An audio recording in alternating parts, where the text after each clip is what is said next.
The glove compartment opened with a sound Cole Merritt had memorized the way other boys memorize sports scores or song lyrics.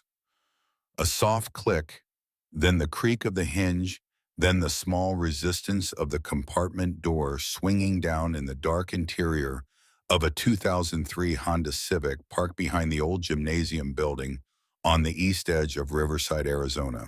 It was 2 in the morning.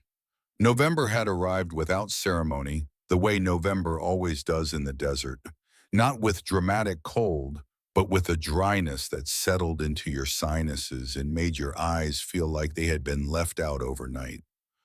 Cole reached into the compartment and found the box by touch. Cardboard, lightweight, about the size of a hardcover book. He lifted it out and rested it on his knees and sat with it in the dark, the way another person might sit with a cup of coffee or a telephone call from someone they had not spoken to in too long. "Hey, Mom," he said quietly. Not out loud, not really. The words formed somewhere between his throat and his chest and never fully made it to his lips. That was fine. She would hear him the same way. "I had a good day today. HV, AC theory test came back. 87.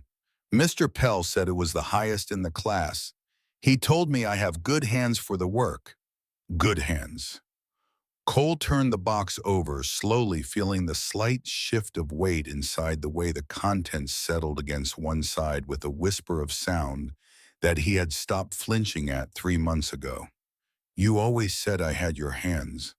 The long fingers. Remember you used to call them piano hands, even though neither of us ever played." He sat with the box for another few minutes.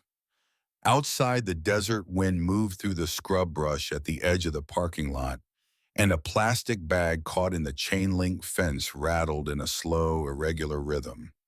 Somewhere across town, a dog was barking at nothing. The stars over Riverside, Arizona were brilliant and enormous, the way stars get when there is no one left awake to notice them. Cole set the box back in the glove compartment with both hands, closed it carefully, reclined the driver's seat as far as it would go, which was not far enough, folded his 6 feet of height into the arrangement he had learned over 8 months of practice, left knee against the door, right leg angled toward the passenger seat, spine curved in a way that would announce itself loudly when morning came. He set his phone alarm for 5:45. He closed his eyes. He did not sleep for a long time. The morning began the same way every morning began. The alarm, the slow, violent unfolding of a body that had been compressed into a space designed for driving and nothing else. The neck, the lower back, the knees which sounded when he straightened them like someone crumpling a sheet of aluminum foil. He sat up and conducted the inventory that had become as automatic as breathing. Phone charged. Battery at 62%, enough. Backpack in the rear seat safety pin, holding the broken zipper pulled together because he had not yet found a replacement and because the pin worked fine and he had learned to stop spending energy on things that worked fine. Clothes for the day folded on the passenger seat, the gray shirt with the bleach stain near the left hem, the pair of dark jeans that still looked reasonable from a distance. Clean enough, he had done laundry at the coin machines at the Sunridge Apartments complex 2 days ago, feeding quarters into the machine with the focused attention of someone performing a ritual. Gas, he checked the gauge. A quarter tank, enough to get through today and tomorrow. He had $43 in the coffee can wedged under the passenger seat. Gas was $2.98 a gallon at the station on 5th. He did the math the way he always did the math, automatically, without pleasure, the arithmetic of getting through one more day. He drove to the McDonald's on 5th Street. The bathroom at the 5th Street McDonald's had a fluorescent light above the mirror that buzzed at a frequency designed, it seemed, to make every reflection look slightly worse than reality. Cole had been using this bathroom 3 mornings a week since March, and he knew the light and the buzz and the way the mirror was cracked in the lower right corner where someone had struck it at some point in the past. He knew the sound the paper towel dispenser made when it was empty. He knew which stall door did not latch properly. He knew all of it the way you know a place you have spent more mornings in than you can easily count. He brushed his teeth, washed his face with the pink institutional soap from the dispenser on the wall, checked his hair in the cracked mirror, too long now, curling at the ears, but not so long that it read as neglect rather than choice. He had been wearing it slightly longer for the past month, specifically because longer hair read as a preference, not a symptom. He had learned to think this way about everything: what reads as normal, what reads as fine, what reads as a kid who goes home at the end of the day. The man mopping the floors when Cole came in had never once spoken to him. Neither had Cole spoken to him. They existed in the same space 3 mornings a week in a kind of mutual and comfortable silence. Two people who understood that sometimes the kindest thing you can offer another person is the courtesy of not noticing them too hard. Cole bought a black coffee from the counter, $1.09. He drank it in the car on the way to Hargrove High School. Hargrove High was a public school on the northeast edge of Riverside with 1,400 students, a football team that had not had a winning season in 6 years, a drama department that was quietly excellent and never got any credit for it, and a parking lot that Cole had memorized the way a chess player memorizes the board. East Lot, West Lot, Teacher Lot Street, parking along the north side of campus, hospital, overflow lot 4 blocks east, the cracked blacktop behind the abandoned strip mall on Meridian that security never patrolled. He rotated, Monday east, Tuesday west, Wednesday street, parking on the north side. Thursday, he had learned to arrive early enough to tail a teacher with a lot pass and slip in before the gate closed. Friday east again.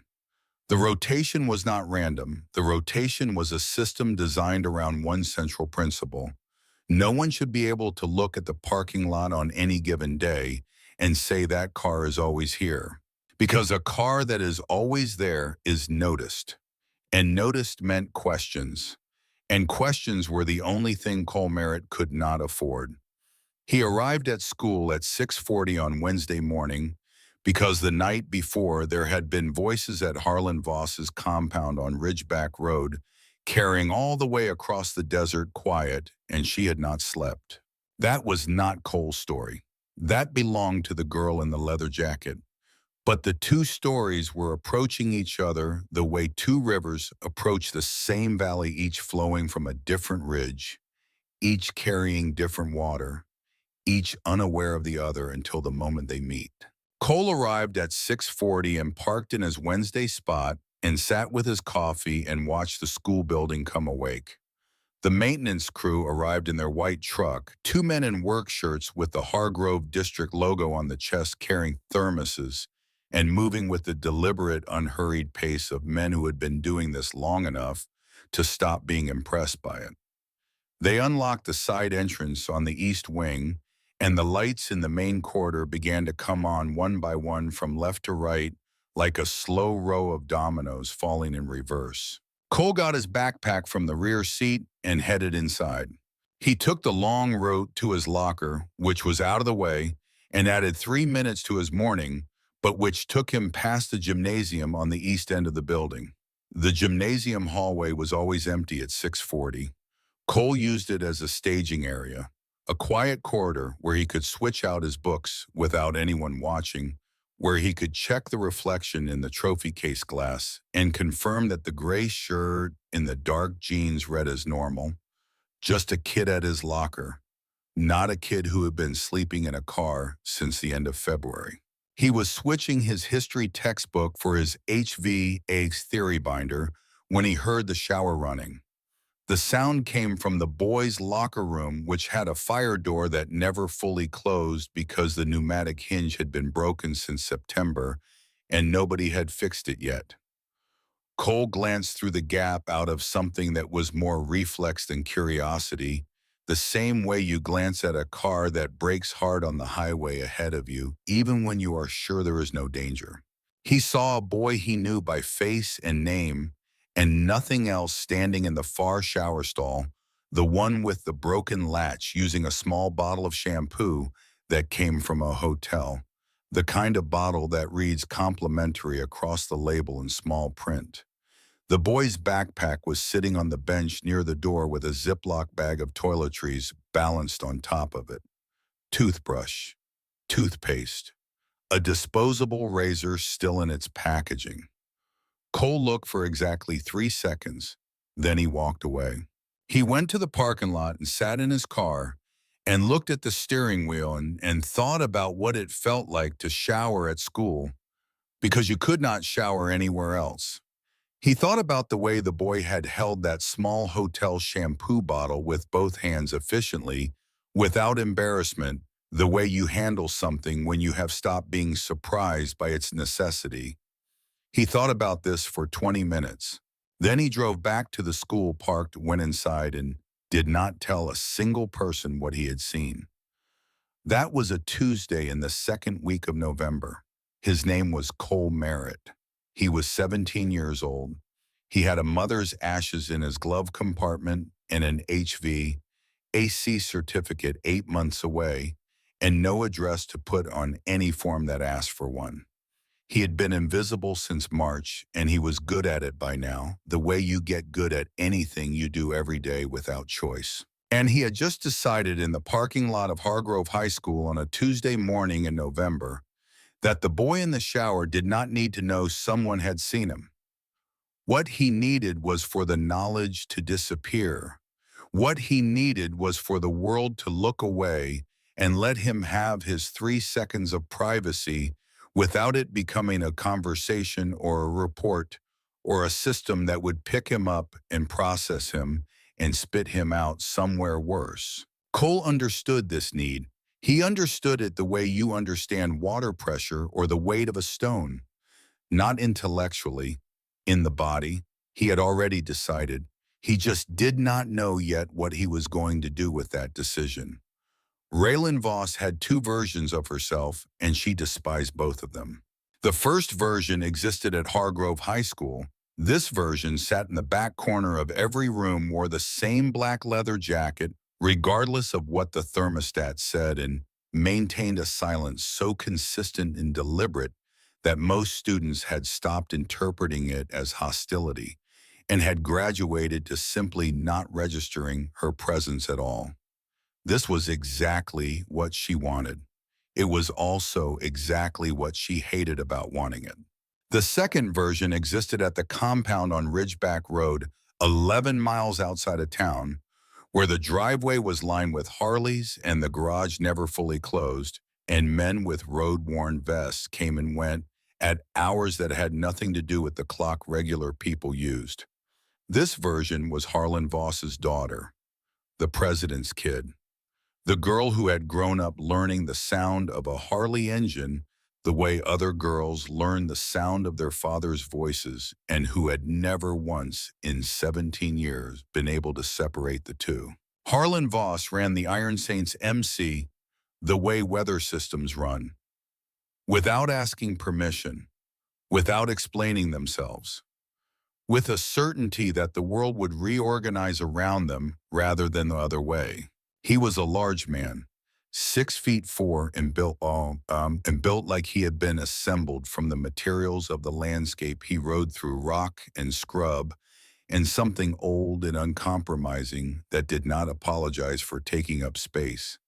His beard had gone gray at the edges, and he braided it at the ends with small silver clasps. His eyes were pale blue, almost gray, and they had a quality that made people feel simultaneously seen and measured, like being looked at through a very accurate instrument. Raylan loved her father the way you love a thunderstorm, with awe and fear, and the knowledge that no matter how beautiful it is from a distance, it can level everything you care about without meaning to. Her mother had known that too.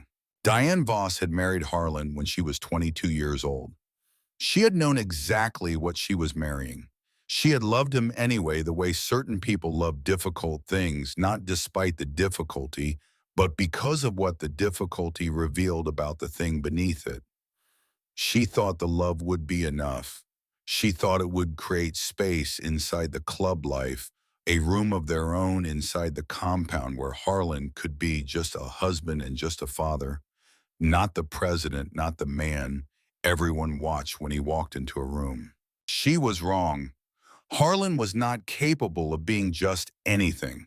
He was constitutionally, fundamentally incapable of leaving the president at the door when he came home. Not because he did not love his wife and his daughter, but because he had never learned to hold two things at once without one of them dropping. And the club was the thing that had been in his hands longest. By the time Rayalyn was 8, Diane had stopped asking Harlan to come to the school play on time. By the time Rayalyn was 9, Diane had stopped expecting him to be there at all. She still came. She still sat in the front row with her program in her lap and her camera in her hand and her smile that cost more every year to produce. She sat there alone and applauded and caught Raylan's eye across the auditorium and raised her thumb in the signal they had developed together, the signal that meant, "I see you. I am proud of you. You are doing so well." She left on a Tuesday morning in October when Raylan was 10. Raylan woke to the sound that she would never be able to unhear for the rest of her life. The sound of empty metal clothes hangers clicking together in the draft from an open closet door. She lay in her bed and listened to it for a moment before understanding what it meant. Then she got up and looked. The closet was empty, not a single garment remaining on the rod. Just the wire hangers swinging gently against each other in the air her mother's departure had disturbed. On the kitchen counter there was a folded piece of paper. Raylan still knew every word on it because she had read it so many times over 7 years that the paper had softened at the folds and the ink had faded at the edges. "I love you. I cannot do this anymore. Please forgive me." 3 sentences. Raylan had spent 3 years trying to decide if the third sentence was a request or a command. She had spent the 4 years after that trying to decide if it mattered. The note was folded in the inside pocket of her leather jacket right now. It was always there. She had never told her father about the note. He had his own version of what had happened, and it was close enough to the truth in most of the ways that mattered. What was not close enough was the part where he seemed to have decided that the fault lay somewhere in the general vicinity of the club life and the road and the brotherhood, and not specifically precisely in the place where Harlan Voss had chosen the title over the man and never found a way to reconcile the difference. Raylan had never told him her interpretation. She had worn the leather jacket instead. She was wearing it on the Wednesday morning in the second week of November when she arrived at school at 6:40 because the voices at the compound had been going since before midnight, and she had finally stopped pretending she could sleep through them and gotten in her truck and driven. She was cutting through the gymnasium hallway on her way to her locker when she heard the shower running. She glanced through the gap in the fire door, the same way she always glanced reflexively without expectation. The way you look at something you have walked past so many times it has become invisible. What she saw stopped her. The boy in the far stall had his back to the door, brown hair that needed cutting, narrow shoulders taller than she had registered from classroom distances. His backpack was on the bench with a Ziploc bag sitting on top of it. The bag was neatly organized. Toothbrush in one corner, small tube of toothpaste, hotel shampoo. The hotel shampoo that came free with the room and was designed to be exactly enough for one shower. She looked for 3 seconds, then she walked away. She went to her truck in the parking lot and sat with the engine off and her hands on the steering wheel and thought about what she had just seen. She knew the boy. His name was Cole Merritt. He sat in the back corner of American History and HV, Ake Theory, which was one row up and three seats to the left of wherever she happened to be sitting. She knew his name from roll call. She knew he wore the same rotation of shirts, three of them, which she had cataloged without meaning to, because she had a habit of noticing things other people did not notice, a habit she had developed in childhood as a survival tool and had never been able to turn off. Three shirts, 5 school days. She sat in the parking lot for 20 minutes. Then she drove to the Rite Aid on Commerce Street and spent $14 on a bottle of shampoo, a new toothbrush still in its packaging, and a box of granola bars. She did not leave a note. She placed the items in the locker she had identified as Cole's, the one on the east end of the gymnasium hallway, way early enough the next morning that no one else was in the corridor. She put the items inside, closed the locker, and walked to first period. She told herself it was a one-time thing. She left more items the following week. Thick socks because she had noticed bare ankles above worn-out sneakers, and November mornings in Riverside were cold. Another granola bar, a travel-size bottle of ibuprofen because she had seen him pressing his hand against his lower back in a way that suggested someone who had been sleeping in a bad position for months.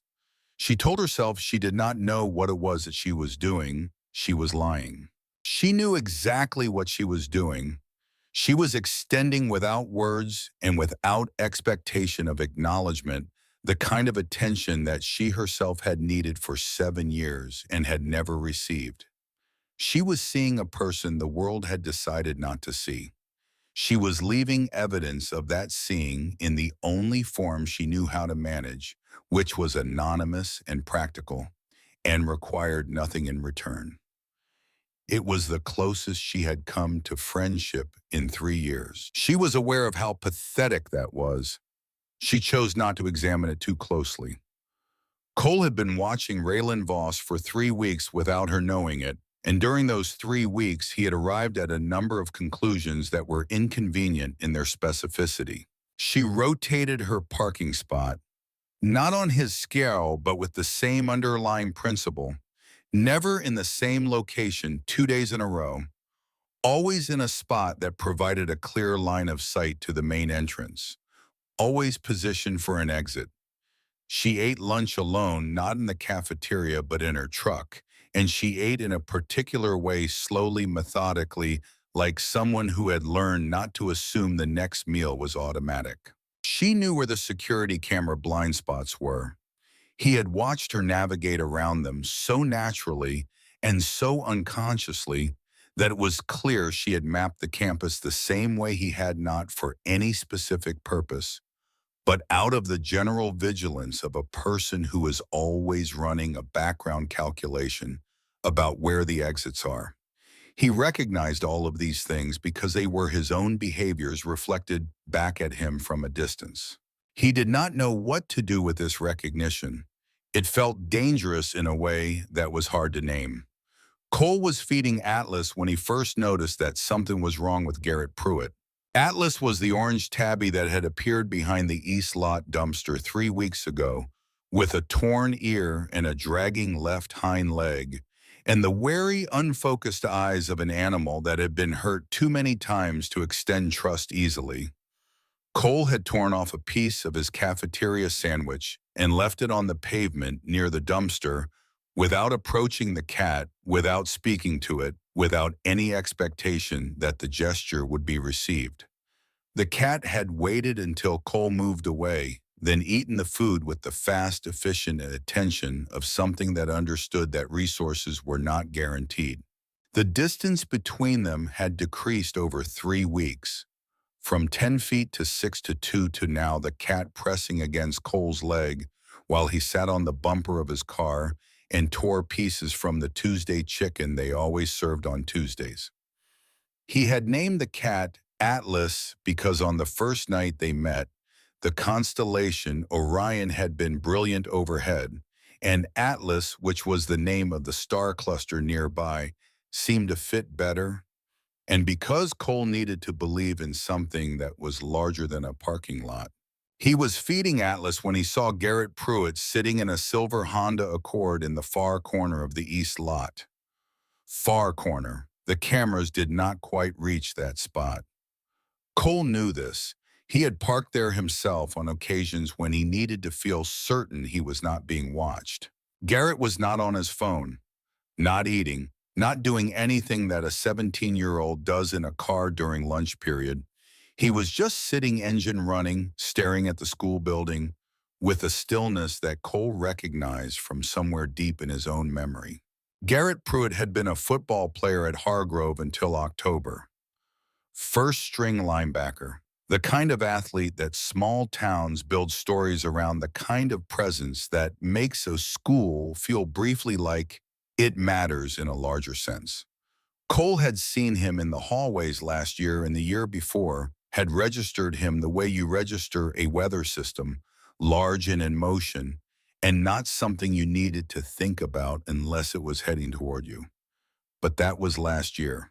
Garrett's father had been arrested in September for armed robbery at a convenience store in Flagstaff. The details had passed through the school the way those details always pass through a school, with the efficient cruelty of a system that has no actual interest in the pain it distributes.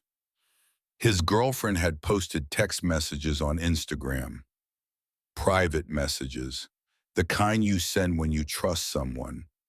Cole had not read the messages. He did not need to. He understood from the architecture of what happened after the withdrawal, the silence, the way Garrett had stopped inhabiting his own size, what the messages must have contained. Garrett had quit the football team in October. He had quit talking somewhere around the same time. He still came to school. That was the thing that Cole could not stop thinking about.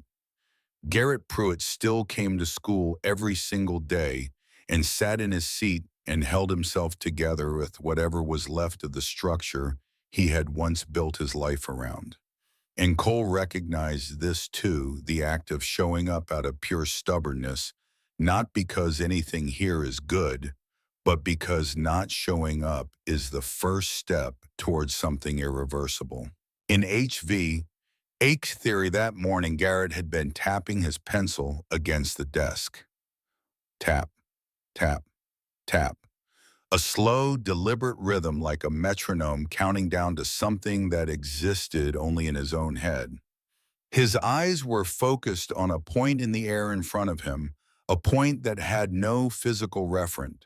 The kind of staring that happens when you have stopped processing the external world and started living entirely inside the one behind your eyes. When the instructor called his name, Garrett did not respond, did not flinch, did not move. Cole had told himself it was nothing. People zone out. People have bad days. People lose track of themselves in classrooms that cannot compete with whatever is happening inside their heads. He told himself this, and it did not stick. Because there was something behind Garrett's eyes that was not sadness, was not emptiness exactly. It was something more specific than emptiness. It was the look of a person who has already reached a conclusion and is now simply waiting for the circumstances to catch up with the decision they have made. Cole knew that look. He had seen it in the mirror in the first week after March. Before the car, before the system, before the routine that became his survival, before he had found his way back to the side of the ledger where you kept going. He watched Garrett's car from the east lot for 20 minutes. Then the engine revved and the Accord pulled out of the spot, too slowly moving across the lot with the careful deliberateness of something that does not want to attract attention, and turned onto the street and disappeared. Cole could not eat after that. Atlas meowed for the rest of the chicken, and Cole's hands were shaking too badly to tear the meat. And eventually the cat looked at him with the patient expression of an animal that has learned to accommodate human unreliability and sat down to wait. Cole sat on the bumper of his car and looked at the space where Garrett's car had been parked and thought about things he did not want to think about. There are days in a person's life when the ordinary machinery of the world continues running, even as something important has shifted beneath it. The lockers open and close. The bells ring on schedule. Teachers write on whiteboards. The vending machines in the third-floor hallway dispense the same snacks they have always dispensed. All of it continues with the indifferent persistence of systems that were not designed to notice the individual human units passing through them. Wednesday ended. Cole drove to his Wednesday spot parked behind the old gym building at the east edge of campus and tried to finish his history essay by the light of his phone. He had made it through the section on post-war economic expansion when the text arrived. Unknown number. No area code he recognized. He looked at it for a moment before opening it, not out of suspicion, but out of the general caution he applied to anything that arrived without identification. He lived his life in a condition of low-grade alertness that most 17-year-olds never had to develop the alertness of someone who understood that surprises were more often problems than gifts. He opened the message. It was a photograph, taken from above looking down into the open trunk of a car. The trunk was clean organized in a way that had its own terrible logic. A long rifle case, black with a padlock, the silver catch catching the light from whatever illuminated the trunk. 3 boxes of ammunition arranged in a row beside it. Winchester brand. The boxes were aligned with the same deliberate neatness that Garrett Pruitt had used when tapping his pencil on the desk. Below the photograph, a message appeared, letter by letter, in the way that messages appear when someone is typing in real time. I am sorry you have to see this. You were one of the good ones. Do not come to school tomorrow. Please. Cole read the message, then he read it again. His hands were shaking with an intensity that was different from the shaking at lunch. That had been the shaking of unease, of suspicion of something wrong sitting in his chest without yet having a name. This was different. This was the shaking of a body that had received information it did not want and could not process quickly enough to contain. He called the number. Dead. He tried again. Nothing. The number had existed for exactly as long as it needed to exist to deliver its message, and then it was gone, the way certain things are gone. Cole looked at the photograph again. He looked at the rifle case and the ammunition and the silver padlock and the receipt tucked under one of the boxes at an angle that made it unreadable. He thought about Garrett Pruitt's eyes in HVAC theory that morning. The focused, unfocused stare, the pencil tapping, the car in the far corner of the east lot engine running, staring at the school building, with the stillness of a calculation already completed. He thought about the words. You were one of the good ones. Past tense. Past tense was the thing that would not leave him. Past tense was not a mistake. Past tense was a choice. Past tense was the grammar of someone who had already written the obituaries and was waiting for the funerals to catch up. Cole sat in his Wednesday spot behind the old gym and held his phone and thought about what to do. He thought about calling 911. He thought about what happened when a homeless 17-year-old called 911 and reported a threat based on an anonymous text and a photograph that could theoretically have been staged. He thought about the questions that would follow. Where do you live? What is your address? Who is your guardian? He thought about the officers who would respond with the professional thoroughness of people who did not know his situation, who would find out his situation, who would then have to do something about his situation. He thought about the word foster and the word system and the word housing, which in the context of being processed by the state did not mean what housing meant, when Cole used it in his own head to describe the room with walls and a door and a bed that he was 8 months away from being able to afford. He thought about Garrett Pruitt. He thought about the stillness, the conclusion. The terrible, completed certainty of a person who had made a decision that no one around him had recognized in time to interrupt. He pressed the numbers. 911. The operator answered on the second ring. Her voice was the specific calm of someone trained to be the steadiest sound in a room full of panic. This calmness was professional, deliberate, and in the moment Cole heard it, he was grateful for it in a way that went past gratitude into something closer to relief, the relief of hearing a voice that was not going to break. He told her everything. The text, the photograph, the rifle case, and the ammunition. Garrett Pruitt in HV, Ace Theory with the pencil tapping and the unfocused stare. The car in the east lot engine running, staring at the school. The way he had looked at the parking lot like it was already a target. The way his eyes had the quality of a conclusion rather than a feeling.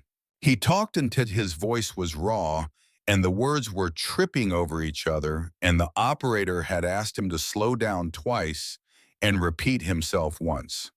He talked because the only alternative to talking was staying silent, and staying silent was the thing that led to mornings where you found someone on the bathroom floor and there was nothing left to do but call a different number and wait for people to come and take everything away in bags. Two officers met him at the station 40 minutes later. They were professional. They photographed the text message. They took screenshots. They asked him about his relationship to Garrett Pruitt, about prior incidents, about any other evidence he might have noticed. They wrote everything down with the steady hand of people who understood that documentation was the first form of taking something seriously. One of them, a woman with reading glasses. She kept pushing up her nose and a wedding ring she kept turning with her thumb, looked at Cole when they were done and said, "You did the right thing. We will have the resource officer speak with him first thing in the morning. We take these seriously." The other officer, older, a gray mustache, and the deliberate movements of a man who has been doing this long enough to understand that thoroughness is a form of respect, handed Cole a card with his direct number. Then he paused. "You got somewhere safe to stay tonight." Cole looked at the officer's face. The question was asked with the straightforward concern of a man who had noticed something without being certain what he had noticed. Cole recognized the look. He had become fluent in that look. The look of someone who was about to understand something he would then be professionally obligated to address. "Yes, sir," Cole said. He said it the way he always said it, evenly, with the precise amount of certainty that read as true, without inviting follow-up questions. The lie that kept the architecture standing. He drove out of the station parking lot and parked across the street in the lot of the 24-hour diner on the corner. He did not sleep. Could not sleep. The photograph burned behind his closed eyes every time he tried. The rifle case, the padlock, the ammunition boxes aligned with terrible tidiness. The receipt tucked underneath at an unreadable angle. "You were one of the good ones." He lay with the driver's seat reclined and his hands folded on his chest and watched the ceiling of the car and thought about tomorrow. He thought about whether the police would reach Garrett before Garrett reached the conclusion he had already written. He thought about the word tomorrow and all the weight it carried, the ordinary terrible weight of a word that asked the world to still be the same shape when you woke up. At 5:30, he gave up. He drove to the McDonald's on 5th. The man mopping the floor was there, same as always, moving with the same steady, unhurried efficiency. Cole brushed his teeth and washed his face and checked the mirror. Dark circles deeper than usual. Hair that needed cutting. The bleach stain on the gray shirt covered by the angle of his backpack. He bought a coffee and drove to school. He parked in his Wednesday spot because Wednesday was Wednesday, and the rotation was the rotation, and the only way the system worked was if he did not vary it based on feelings. He sat in his car and watched the sun come up, orange and cold, over the roofline of Hargrove High School. Teachers arrived with their coffee cups, early students in parents' SUVs, the maintenance crew with their thermoses unlocking side doors, turning on lights. The ordinary machinery of a school morning grinding into motion as if the night before had not happened, as if the photograph had been a dream, as if the words past tense were just words. Cole watched every car that entered the lot. Check the make, check the color, check the driver, waiting for a silver Honda Accord. At 7:15, a police cruiser pulled into the lot. The resource officer, a stocky man named Briggs, who spent his days standing by the front entrance with his arms crossed and his face neutral, walked inside with the principal. Their heads were close together, the principal's hand on Briggs's shoulder. Something was happening. Something had been set into motion by Cole's phone call and was now moving through the official channels of an institution trying to manage a threat it had not yet confirmed. At 8:47, the PA system crackled. "Garrett Pruitt, please report to the main office. Garrett Pruitt, main office, please." The whispers started within 30 seconds. "What did he do? Is he in trouble? I heard he hasn't been in class for a week." Garrett never appeared. Cole sat in HVAC theory and tried to focus on compressor cycles and refrigerant pressures and the specific tolerances required for copper pipe installation in residential ductwork. He wrote notes in his binder.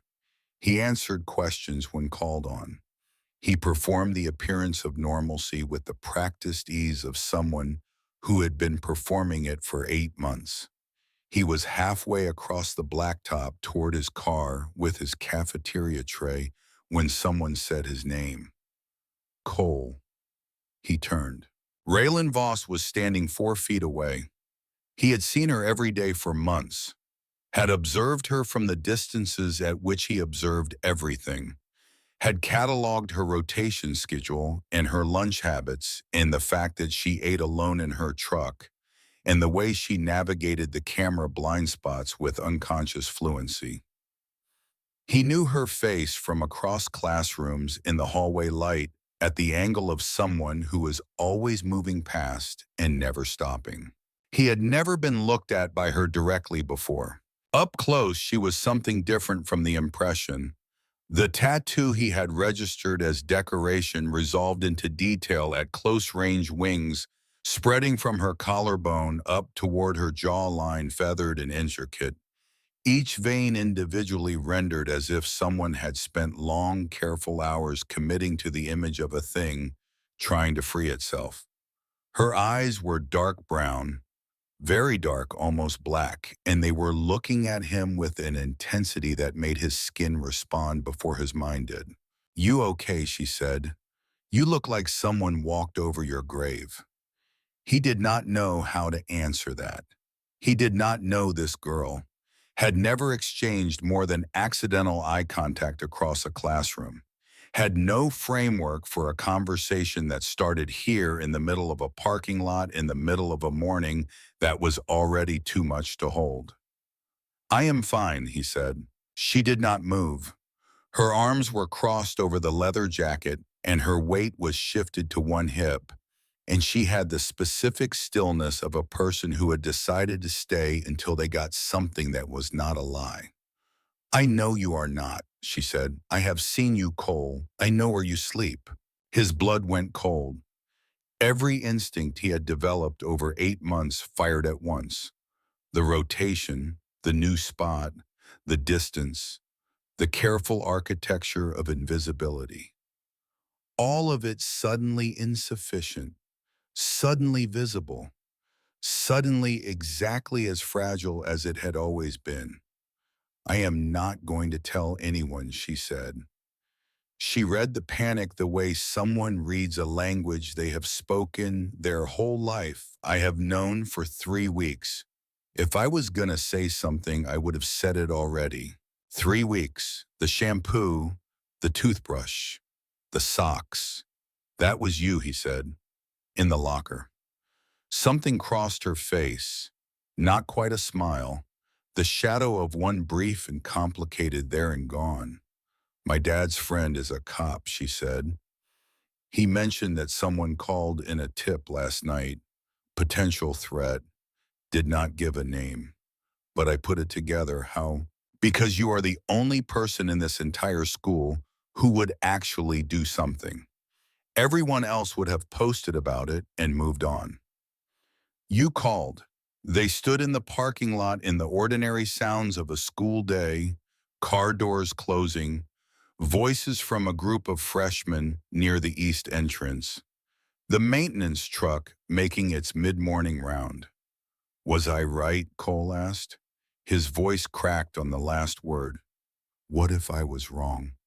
What if I just destroyed his life over nothing? Raylan's expression shifted. Not pity, something harder than pity, something that looked like it came from a place that had been tested. My dad always says, trust your gut, she said. Your gut was screaming. Was it not?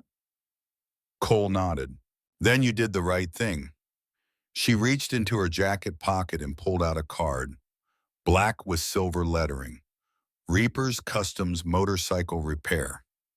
In the corner, a logo Cole recognized from the news segments that ran whenever the Iron Saints MC made the local news, which was often enough that most people in Riverside had a relationship with the logo, even if they had never met the people it represented. My dad owns the shop, Raylan said.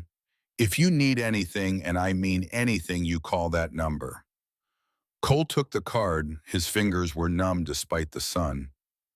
Why are you helping me? She was quiet for a moment. Something moved behind her eyes, a decision being made or confirmed. Because you are one of the good ones, she said, and there are not enough of us left. She walked away before he could respond. He stood in the parking lot with a business card in one hand and a cafeteria tray in the other, and the sudden crushing knowledge that someone had walked through every wall he had built and was standing on the other side of them. Not because she had forced her way through, but because she had been watching from the other side all along. He sat in his car and tried to eat. The pizza went cold. Atlas appeared at the rear wheel and meowed, and Cole tore off a piece of crust, but his hands were still not steady enough to manage more than that. You were one of the good ones. The exact words. The exact words from the text message. He was still sitting with this when his phone buzzed. Unknown number different from the night before, local area code. A link to Instagram. Garrett Pruitt's account, which had not posted anything in 3 weeks. There was a news story posted 4 minutes ago. Cole tapped it. The video was shot in the front seat of a car. Garrett's face filled the screen. He looked worse than Cole had ever seen him. Eyes red and swollen skin, the color of old paper, hands trembling around the phone. His lips were dry, and when he spoke, his voice came out flat, the specific flatness of something emptied of everything that had previously given it texture. I know someone called the cops. I know they are looking for me. I know they think they stopped something. He looked away from the camera towards something in the back seat or the window, something off screen for a long moment. When he looked back, something in his eyes had settled into a stillness that was worse than anything Cole had seen in HVAC theory. They did not. The video cut to black. Cole's hands were shaking so badly he had to use both thumbs to navigate back to his phone. He pressed 9. 1. The operator who answered was different from the night before. A man, this time younger sounding, with the same trained calm, but a different texture to it, the calm of someone who had not yet had it tested as many times.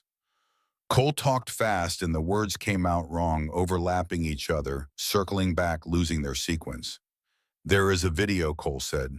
Instagram. Garrett Pruitt. He posted it 4 minutes ago. He said they did not stop him. He said the cops did not stop anything.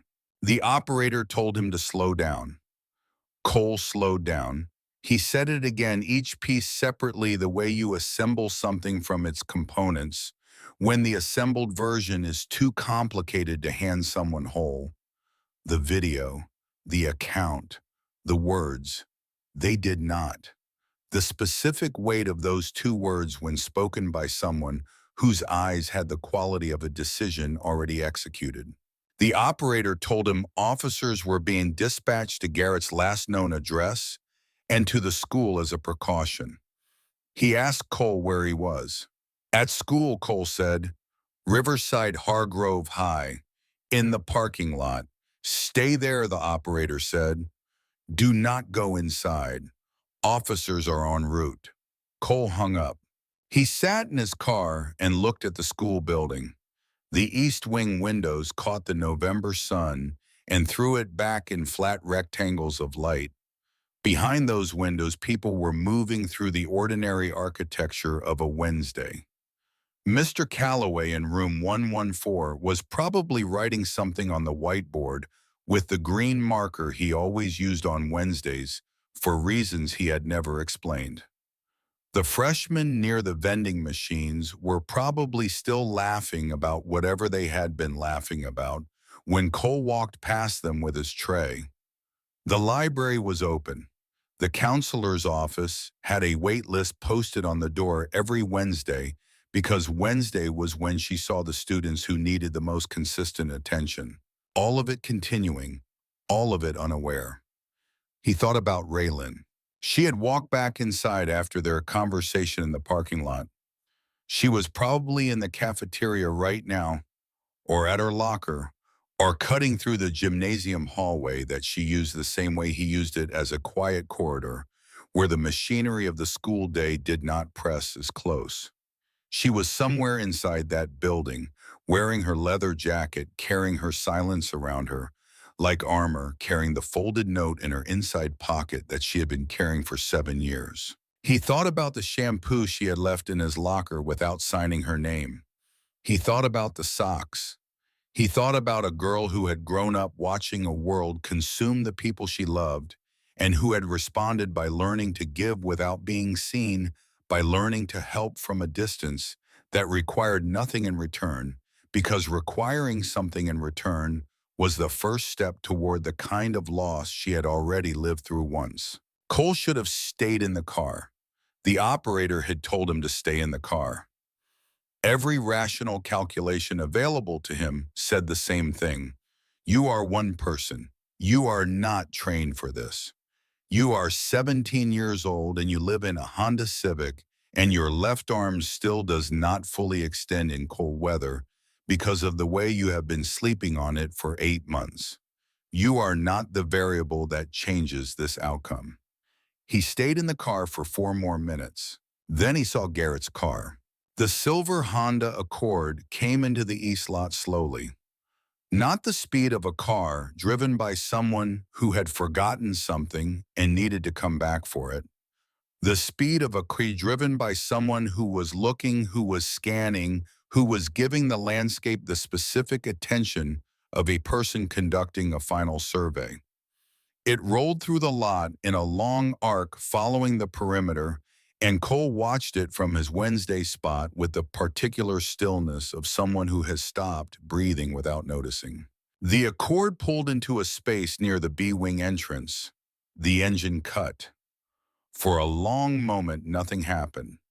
Just Garrett sitting behind the wheel, perfectly still, the same stillness Cole had observed in the East lot at lunch in HVAC theory, with the pencil tapping in every image he had been carrying since yesterday morning.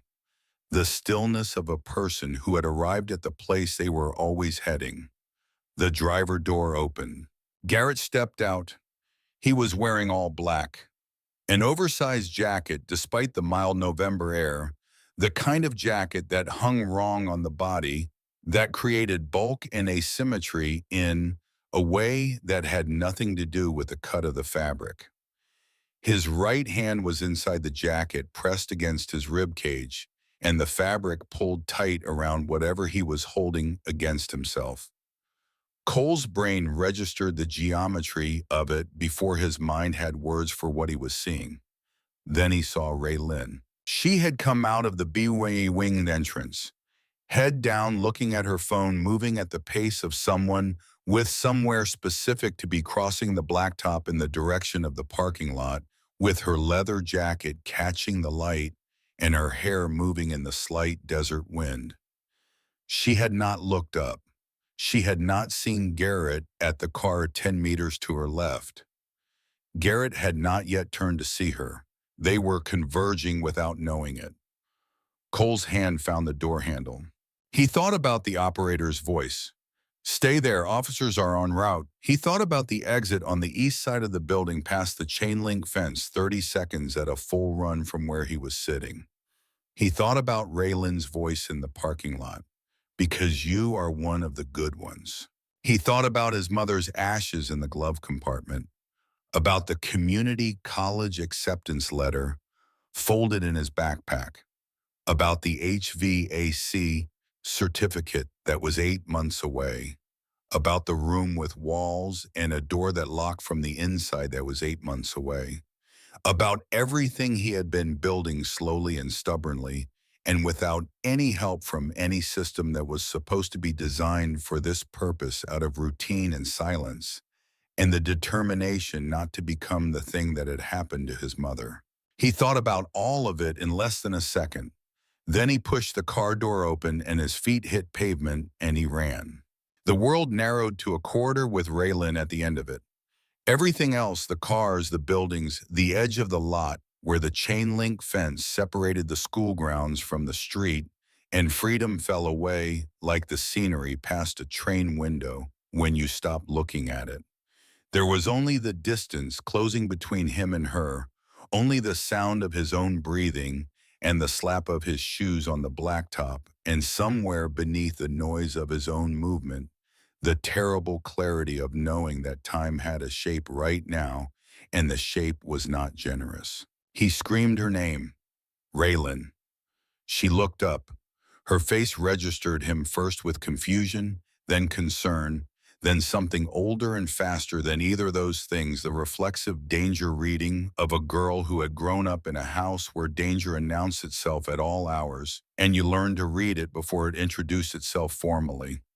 Her eyes tracked past him to the figure near the B-wing door.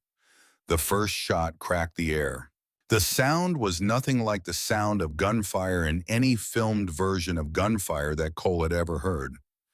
It was sharper and more physical, a concussive force that hit the eardrums as impact before it registered as noise, the way a close lightning strike arrives as a physical sensation before you consciously process the sound.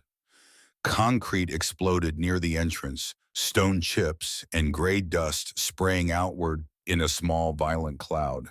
Raylin dropped. She went down without hesitation, without the half-second delay of someone processing what was happening, the way a person goes down when the body has been trained by years of proximity to chaos to respond before the mind finishes its sentence. She hit the blacktop and rolled toward the concrete planter at the edge of the walkway, moving with her arms in front of her face, her leather jacket scraping against the ground. Garrett was walking now, not running, walking with a deliberateness that was worse than running, each step placed with the measured attention of someone who was not afraid of what came next. The rifle at his side, his face empty of everything except the conclusion. Moving toward the entrance, toward the planter where Raylin had taken cover toward the building. Cole changed direction. He cut left toward the side entrance, the one that opened into the gymnasium corridor, the long corridor with the broken fire door hinge and the trophy cases and the lockers decorated with the photographs of ordinary lives. He hit the door at full speed and it flew open, and the fluorescent lights of the interior swallowed him whole. The second shot came from inside the building. The sound in the enclosed space was nothing like the sound in the open lot. It multiplied against the concrete walls and the metal lockers and the tile floor.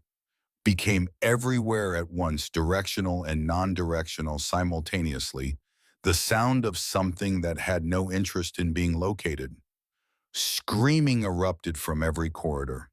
The specific animal frequency of terror, not the screaming of pain or surprise, but the screaming of a body that has understood something and cannot contain the understanding. Student poured through every available opening. They moved the way water moves when a container fails with no direction except a way colliding with each other and with walls and with Cole, who was moving against the current toward the source through the tide of backpacks and drop phones and faces that were not seeing anything except the exit behind them. A girl hit him so hard they both nearly went down. She bounced off his chest and kept running, her eyes white and registering nothing. Her backpack lay on the floor where the impact had knocked it from her shoulders. Pink with a cartoon print on it, the kind of backpack a 12-year-old carries, the kind of backpack that should never be on the floor of a hallway for this reason. Cole kept moving. The B-wing corridor stretched ahead of him. Lockers on both sides, some with photographs tucked into the vents, class pictures and team photos, and one with a strip of photo booth pictures, 4 frames of 2 girls making faces at the camera. Evidence of the lives that had been running normally in this building 20 minutes ago. The fluorescent lights buzzed overhead with the same indifferent hum they produced every other day of every other week. He saw Raylan 20 feet ahead. She had made it inside through the entrance through the first wave of panicking students, but she had stopped. She was standing at her open locker with her back to the main corridor, not moving, not running, her phone in one hand and her face white as the industrial wall paint behind her. The fear had found the circuit breaker and thrown it, and she was standing in the resulting dark, her body running on whatever came before conscious thought. Cole registered the combination on her open locker, 1422-8. He registered the poster on the wall advertising the winter formal, December 15th, tickets $20, a silver snowflake graphic in the corner. He registered the sound of his own breathing, which was too loud.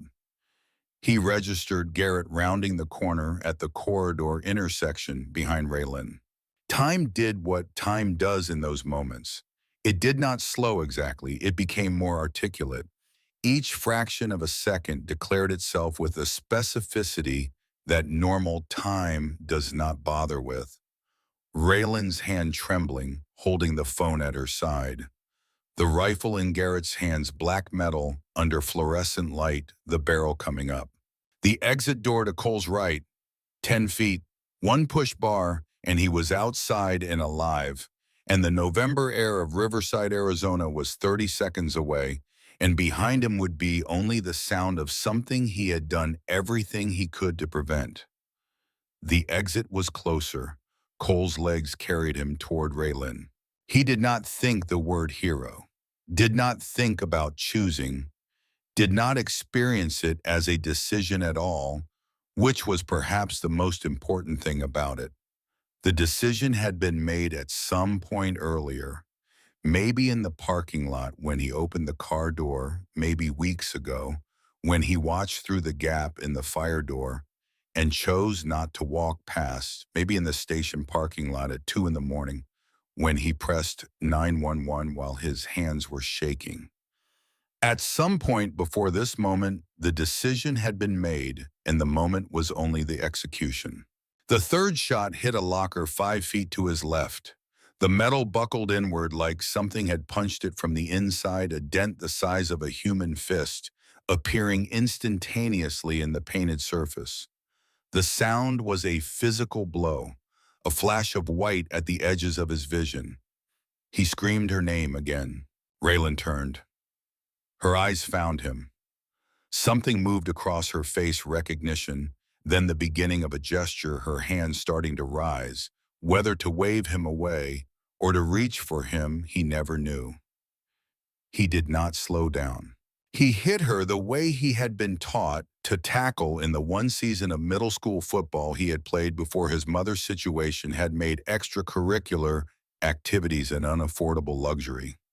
He wrapped both arms around her waist and used the forward momentum of everything he had to throw them both sideways and down. They hit the floor hard. His elbow cracked against the tile, and the pain shot up to his shoulder and beyond, but he was already moving and already scrambling, converting the impact into direction, pulling her with him, both of them moving toward anything with a door. The janitor's closet was 5 feet away. The door was slightly open. A sliver of darkness that smelled of industrial cleaner and floor wax, and something underneath it that was older and dustier and had nothing to do with chemicals. The fourth shot found him. The bullet entered his left shoulder from behind the direction of his momentum, carrying him into it rather than away from it, and it was hot and wrong in the specific way that something wrong in the body is always specific and personal. Nothing like the described experience, nothing like anything that had been described to him. Just heat and a wrongness that occupied the space where normal sensation had been a half second before, and then the arm going numb from shoulder to fingertip, as if it had been removed from the circuit of his body. He looked down, red spreading across the gray shirt, the bleach stain near the hem disappearing under the spreading dark wet color, growing fast, his arm hanging at his side with the specific quality of something that had been disconnected. He got his right hand on Raylan's arm, got his fingers around her wrist. The grip was not elegant or precise. It was the grip of a person with one working hand and a body running on the last of its adrenaline, but it held, and that was what mattered. And he pulled, and they crashed through the closet door together. Mops against the left wall, metal shelving on the right stacked with bottles of cleaner and rolls of paper towels and a box of plastic trash liners. A space designed for one person moving efficiently and entirely unsuited for two people trying to survive. Cole slammed the door with his foot. No lock. He had known there would be no lock. He had registered the absence of a locking mechanism in the half-second visual sweep he had conducted as they came through the door because he had spent 8 months registering all available information about all available spaces, and the gymnasium closet near the B-wing corridor had no interior lock. He pressed his spine against the door, put his feet against the base of the metal shelving unit on the opposite side, pushed with everything that remained in his legs. His shoulder was beginning to announce itself, the numbness giving way to something underneath it that was going to be much worse, that was already becoming much worse, a heat that had its own pulse, and that pulse was not gentle. Raylan was breathing in the specific, shallow, rapid pattern of someone whose body has overridden the mind's attempt to manage a situation. Her hands were in front of her. They were covered in red. His blood transferred from his shoulder to her hands in the moment she grabbed his arm coming through the door. "Quiet," Cole said. His voice came out lower than he intended. "Please, quiet." She put both hands over her mouth. Her eyes above her fingers were enormous. She was looking at his shoulder, at the wet dark spreading across the shirt, at the puddle forming on the tile beneath him. The door handle moved against his spine. Someone was pushing from the other side. A steady, deliberate pressure, testing, not panicking, the pressure of someone who was not in a hurry because they had already decided that hurry was unnecessary. Cole pushed back. His feet found purchase against the shelving unit. The shelving scraped backward 1/2 inch. He pushed harder. The door cracked. 6 inches of fluorescent hallway light cut through the gap. And through the gap, an eye, Garrett's eye, red-rimmed, the whites showing around the iris with the specific quality of someone who had been awake for a very long time, or had been crying for a very long time, or both, looking directly at Cole with a flatness that was not the flatness of indifference. It was the flatness of someone who had gone so far inside themselves that the external world was only dimly visible from where they were standing. The rifle barrel came through the gap, black metal. Cole could see the scratches on the barrel where it had been handled a great deal or not handled carefully enough. The muzzle was 6 inches from his face, close enough to feel the cold radiating off the steel, close enough to see the slight trembling in the barrel from the trembling in Garrett's hands. Cole had one breath of time before whatever came next. He used it. "I see you," he said. The words came from somewhere that the fear and the pain and the survival instinct had not yet reached. Somewhere deep and calm and old, the place that activates when the surface options have run out and only the essential things remain. "I know what invisible feels like," Cole said. His voice was shaking. The blood was running down his arm in a thin, steady stream now dripping from his fingertips onto the white tile. "I know what it feels like when nobody sees you, when you scream and the sound goes nowhere, when you are right there and everyone walks past like you are part of the scenery." The barrel did not move. The eye did not blink. "I know about your dad," Cole said. "I know about what happened. I know about the posts online." He paused. "I know what it feels like to be the person that everything happens to, the person that the world uses up and then forgets to check on." A sound outside, distant, coming from the direction of the street. "My mom died in our bathroom 8 months ago," Cole said. He had never said these words to another person, not the resource officer, not the 911 operator, not anyone. He had kept them locked in the glove compartment with the cardboard box, and he was opening them now in a janitor's closet with a gun barrel 6 inches from his face, because there was nothing left that was more important to protect. "I found her. I had to answer all the questions and sign all the forms and watch them take her away. The landlord changed the locks 3 days later. Everything I owned was inside, all of it, gone." The eye blinked, one slow, deliberate blink, like something a long way down had registered a sound and was responding from that depth with the only movement it could manage. "I have been sleeping in my car since March," Cole said. "I eat lunch alone. I shower at school. I have not had a real conversation with another person in 8 months, except for the girl behind me right now, who I barely know." He could feel Raylan's presence behind him, her hands gripping the back of his shirt, her breath against his neck. "I called the cops last night, not to hurt you, not to get you in trouble, because I did not want this, because I did not want you to end up where my mother ended up."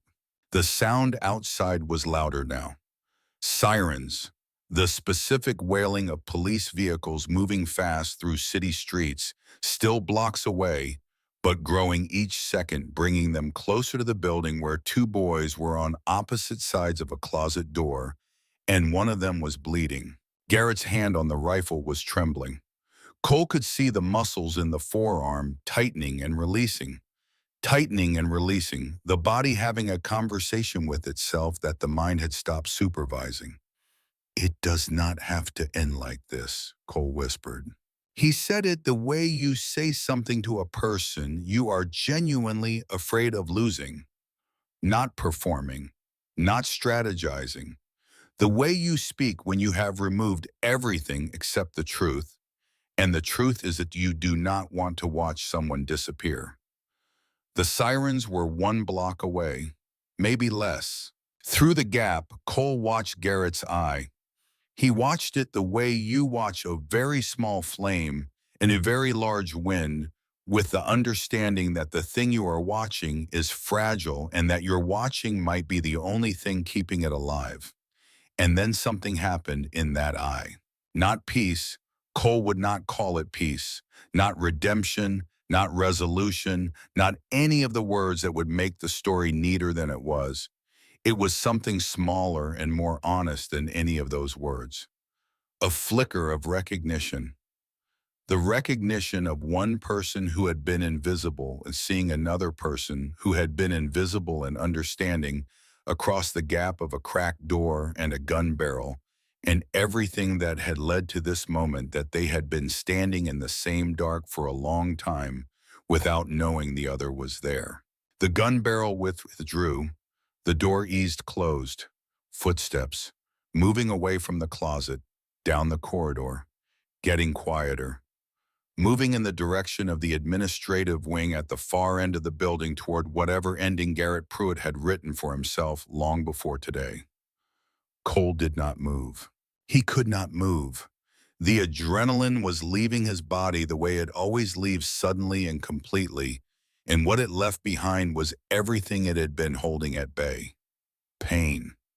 Exhaustion that went past physical into something cellular, something in the bones.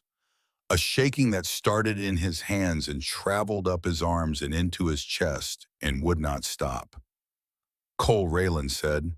Her voice was right at his ear. He could feel the warmth of it.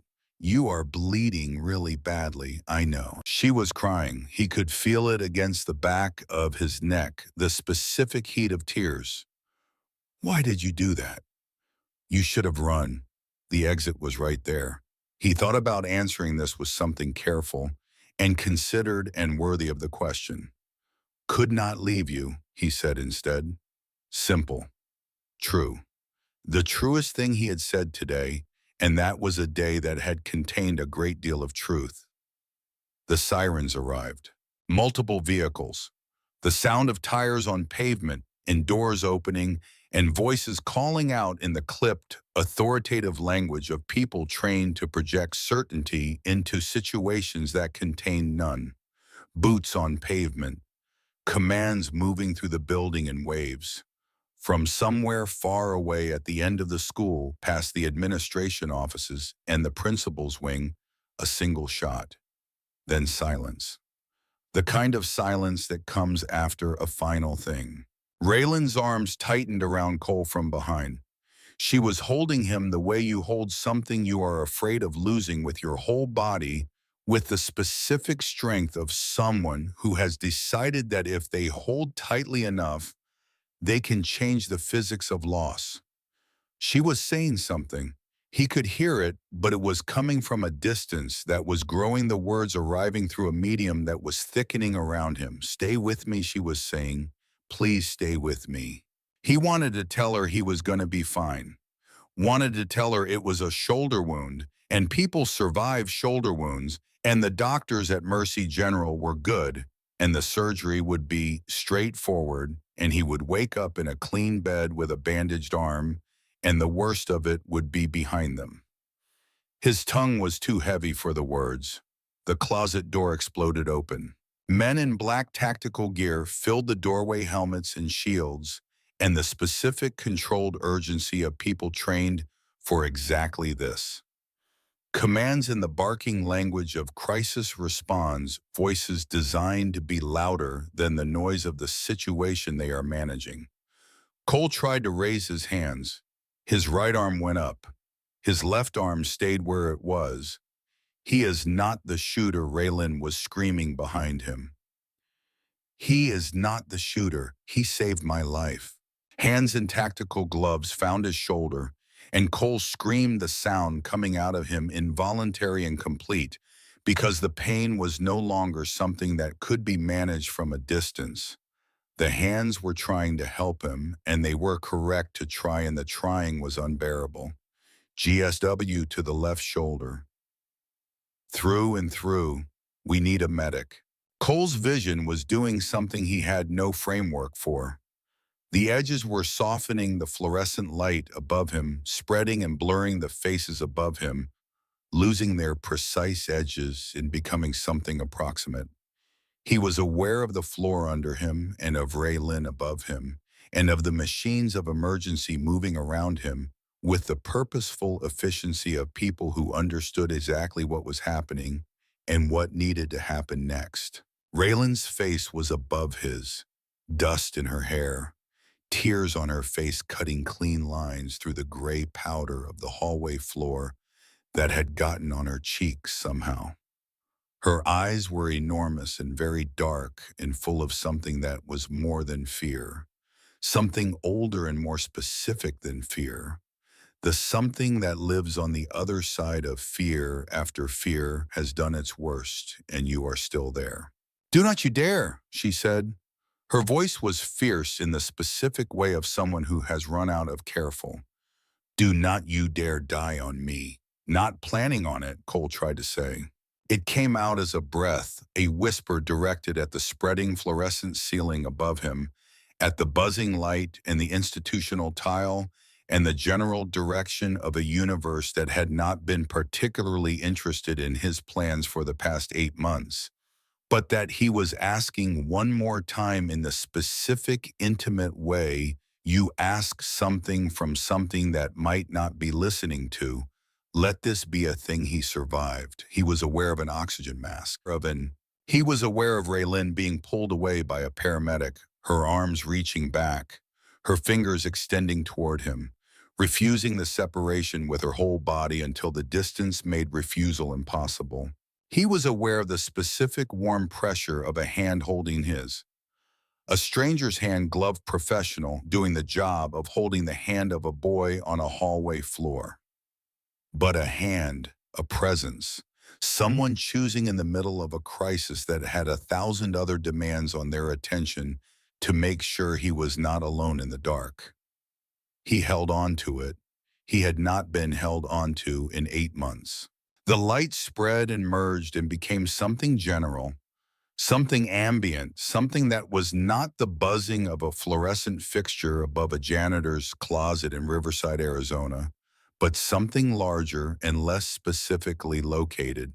And Cole Merritt let it carry him, the way you let a current carry you when you have been swimming against it for as long as you have strength for, and the shore you were swimming toward has come close enough that you can afford to stop fighting. He did not know yet how close the shore actually was. He did not know about the white ceiling tiles or the steady mechanical heartbeat of the machines or the doctor with the reading glasses pushed up into her hair who would tell him that the bullet had missed the subclavian artery by 2 centimeters. He did not know about the 3 hours of surgery or the 6 hours of unconsciousness that followed. He did not know about Raylan sitting in the waiting room refusing to leave despite the hospital's policy about family-only visitation, or the specific argument she made that eventually made the charged nurse decide the policy was less important than the girl making it. He did not know about the man who received a phone call in a house on Ridgeback Road 11 miles outside of Riverside and sat very still for a long moment and then began making calls of his own. He knew only the warmth of the hand holding his, and the fading light, and the sensation unfamiliar and specific and entirely new of being somewhere that was not his car, of being held rather than holding, of being the one for the first time in 8 months who did not have to manage the weight alone. The light went out. Harlan Voss received the call at 2:17 in the afternoon. He was in the back bay of Reaper's Customs working on a vintage panhead that a client in Scottsdale wanted restored to the original 1958 specification, and he had his hands deep in the engine and his reading glasses on his nose in the specific focused quiet of a man who found in mechanical work the same thing other men found in prayer.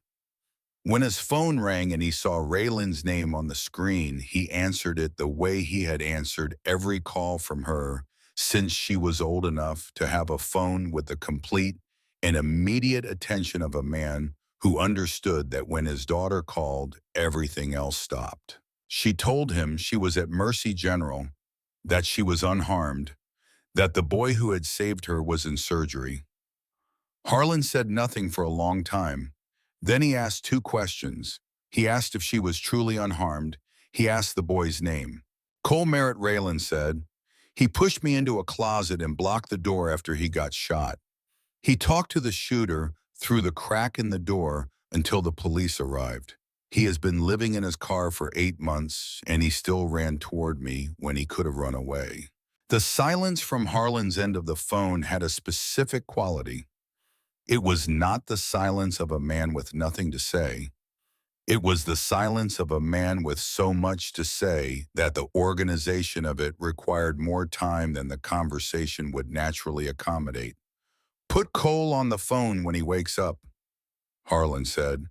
And Raylan, yes, Daddy, do not leave that hospital. I was not planning to.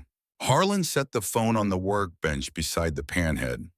He looked at his hands, the grease in the lines of his palms, the scar across his right knuckle that had been there since 1987 and that he sometimes forgot was unusual.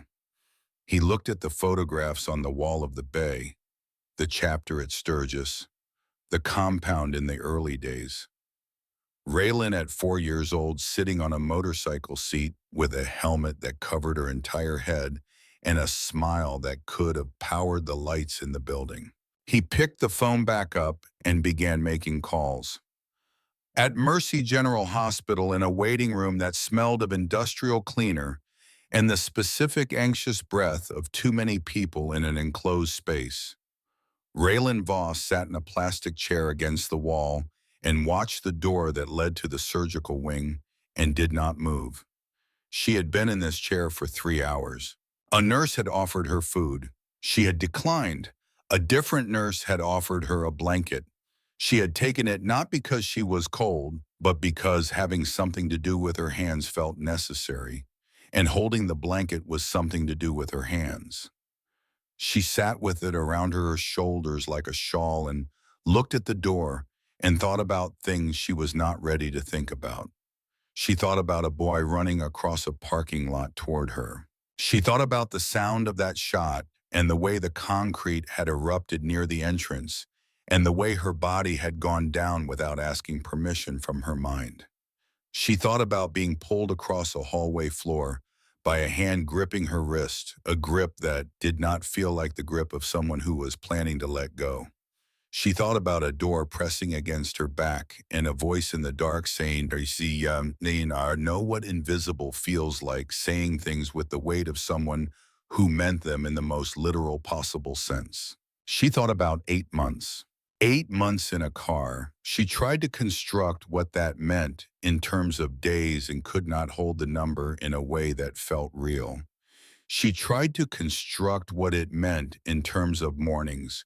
The alarm at 5:45, the unfolding of a body from a space designed for something else, the drive to the McDonald's on 5th Street, the ritual of the buzzing bathroom mirror, the deliberate geography of a person whose entire energy was directed toward not being noticed, who had still in the middle of all of that called 911 because he could not leave someone else in danger, who had still run toward her across a parking lot.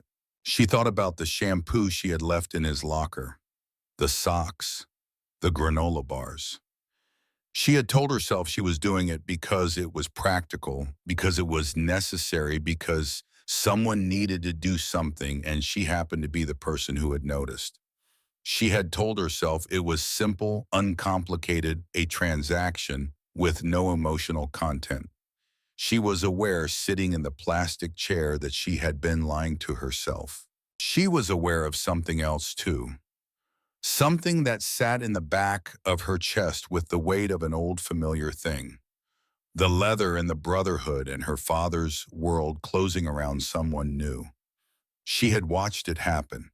She had seen the moment in the parking lot when Cole took the business card from her hand, and she had seen in his face the way the card landed like something solid in a landscape that had not had solid things in it for a long time. She had seen that before. She had seen it in her mother's face in photographs from before Raylan could form memories. The way Harlan's world had felt like shelter at first, like strength, like belonging to something larger than yourself. She knew how that felt. She had grown up inside it. She also knew what came next. She sat in the plastic chair and held the blanket and watched the door and tried not to think about hangers clicking in an empty closet. The door to the surgical wing opened. Raylan stood. The nurse told her the surgery had been successful. The bullet had passed through, cleanly missing the artery and the bone's significant blood loss, but no permanent structural damage. He was in recovery. He was going to be all right. She crossed the room in 3 steps and was through the door before the nurse finished the sentence. Cole was awake when she got to the room. He was looking at the ceiling with the particular expression of someone who has been unconscious for several hours and is only partially confident that what they are currently experiencing is real. There were machines on both sides of him. His left shoulder was bandaged so heavily it changed the whole shape of him under the hospital gown. His color was bad grayish pale in the way of someone who has lost too much blood, and the blood has not yet been fully replaced. But his eyes, when they found her face, were present, clear, entirely his. Raylan crossed the room and took his right hand with both of hers. Her fingers were cold. They were always cold. She held on. "You are awake," she said. Her voice cracked on the second word, and she did not try to prevent it. "You have been out for 6 hours," she said. "I thought." She stopped. She swallowed the rest of that sentence. Her jaw tightened. She was aware of herself doing it, the old mechanism, the armor, clicking back into place, and she was aware of choosing consciously to not let it. "Do not ever do that again," she said. "Do what Cole said." His voice was rough and slow, the voice of someone climbing back up through layers. "Take a bullet for me." "We already had this conversation," he said. "In the closet? Well, I am having it again." He squeezed her hand. The pressure was lighter than it had been in the closet, the grip of someone running on the reserves after the reserves had already been depleted. But it was deliberate, intentional, the grip of someone making a choice rather than a reflex. "There is a video," Raylan said after a moment. "Someone filmed you from a classroom window, running across the parking lot, pulling me inside. It is already everywhere." Cole closed his eyes. He said nothing. "They need an address," Raylan said.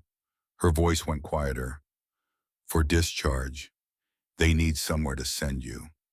The silence that followed had the quality of a thing that had been coming for a long time and had finally arrived. "I do not have one," Cole said. He was looking at the ceiling, not at her. "What do you mean?" "I mean, I do not have an address. I do not have a home. I have been living in my car since my mother died in February. The landlord changed the locks 3 days after.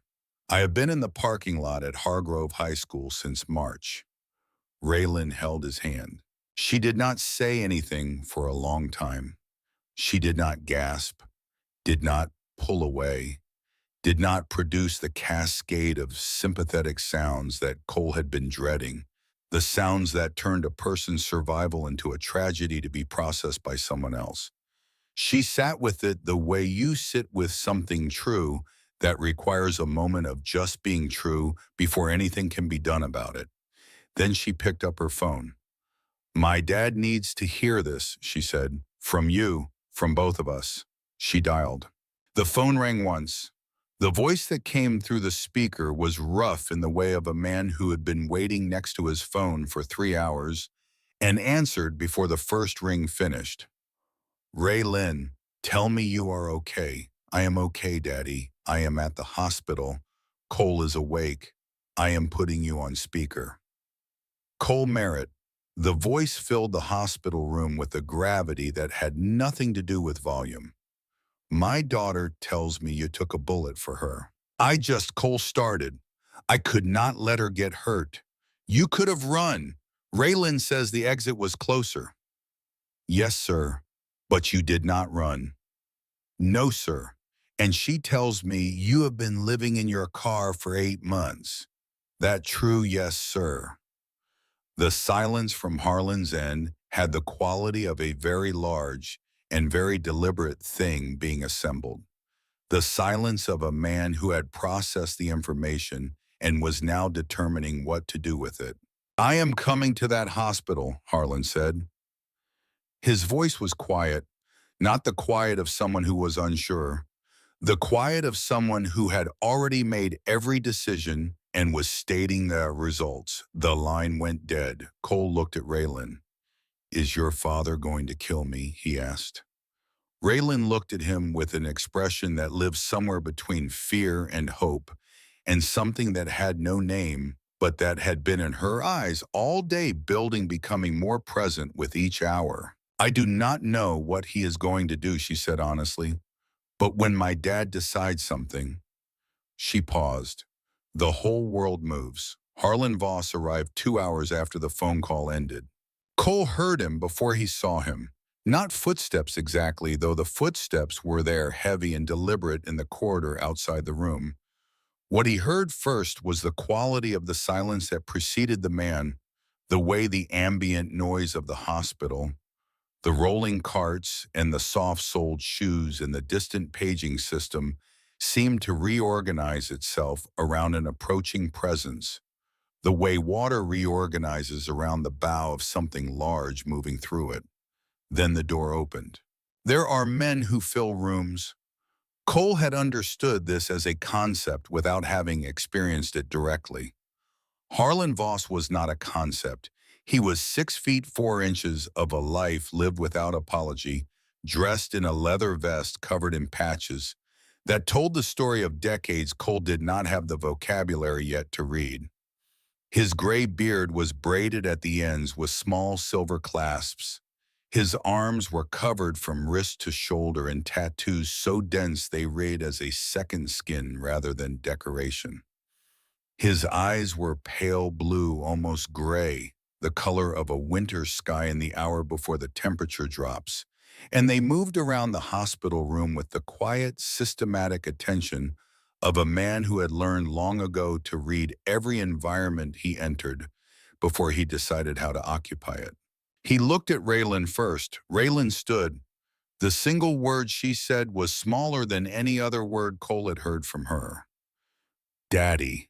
Like the presence of the man compressed even her voice into something younger, something that lived beneath all the armor, in the silence, in the 7 years of carrying a folded note in an inside pocket.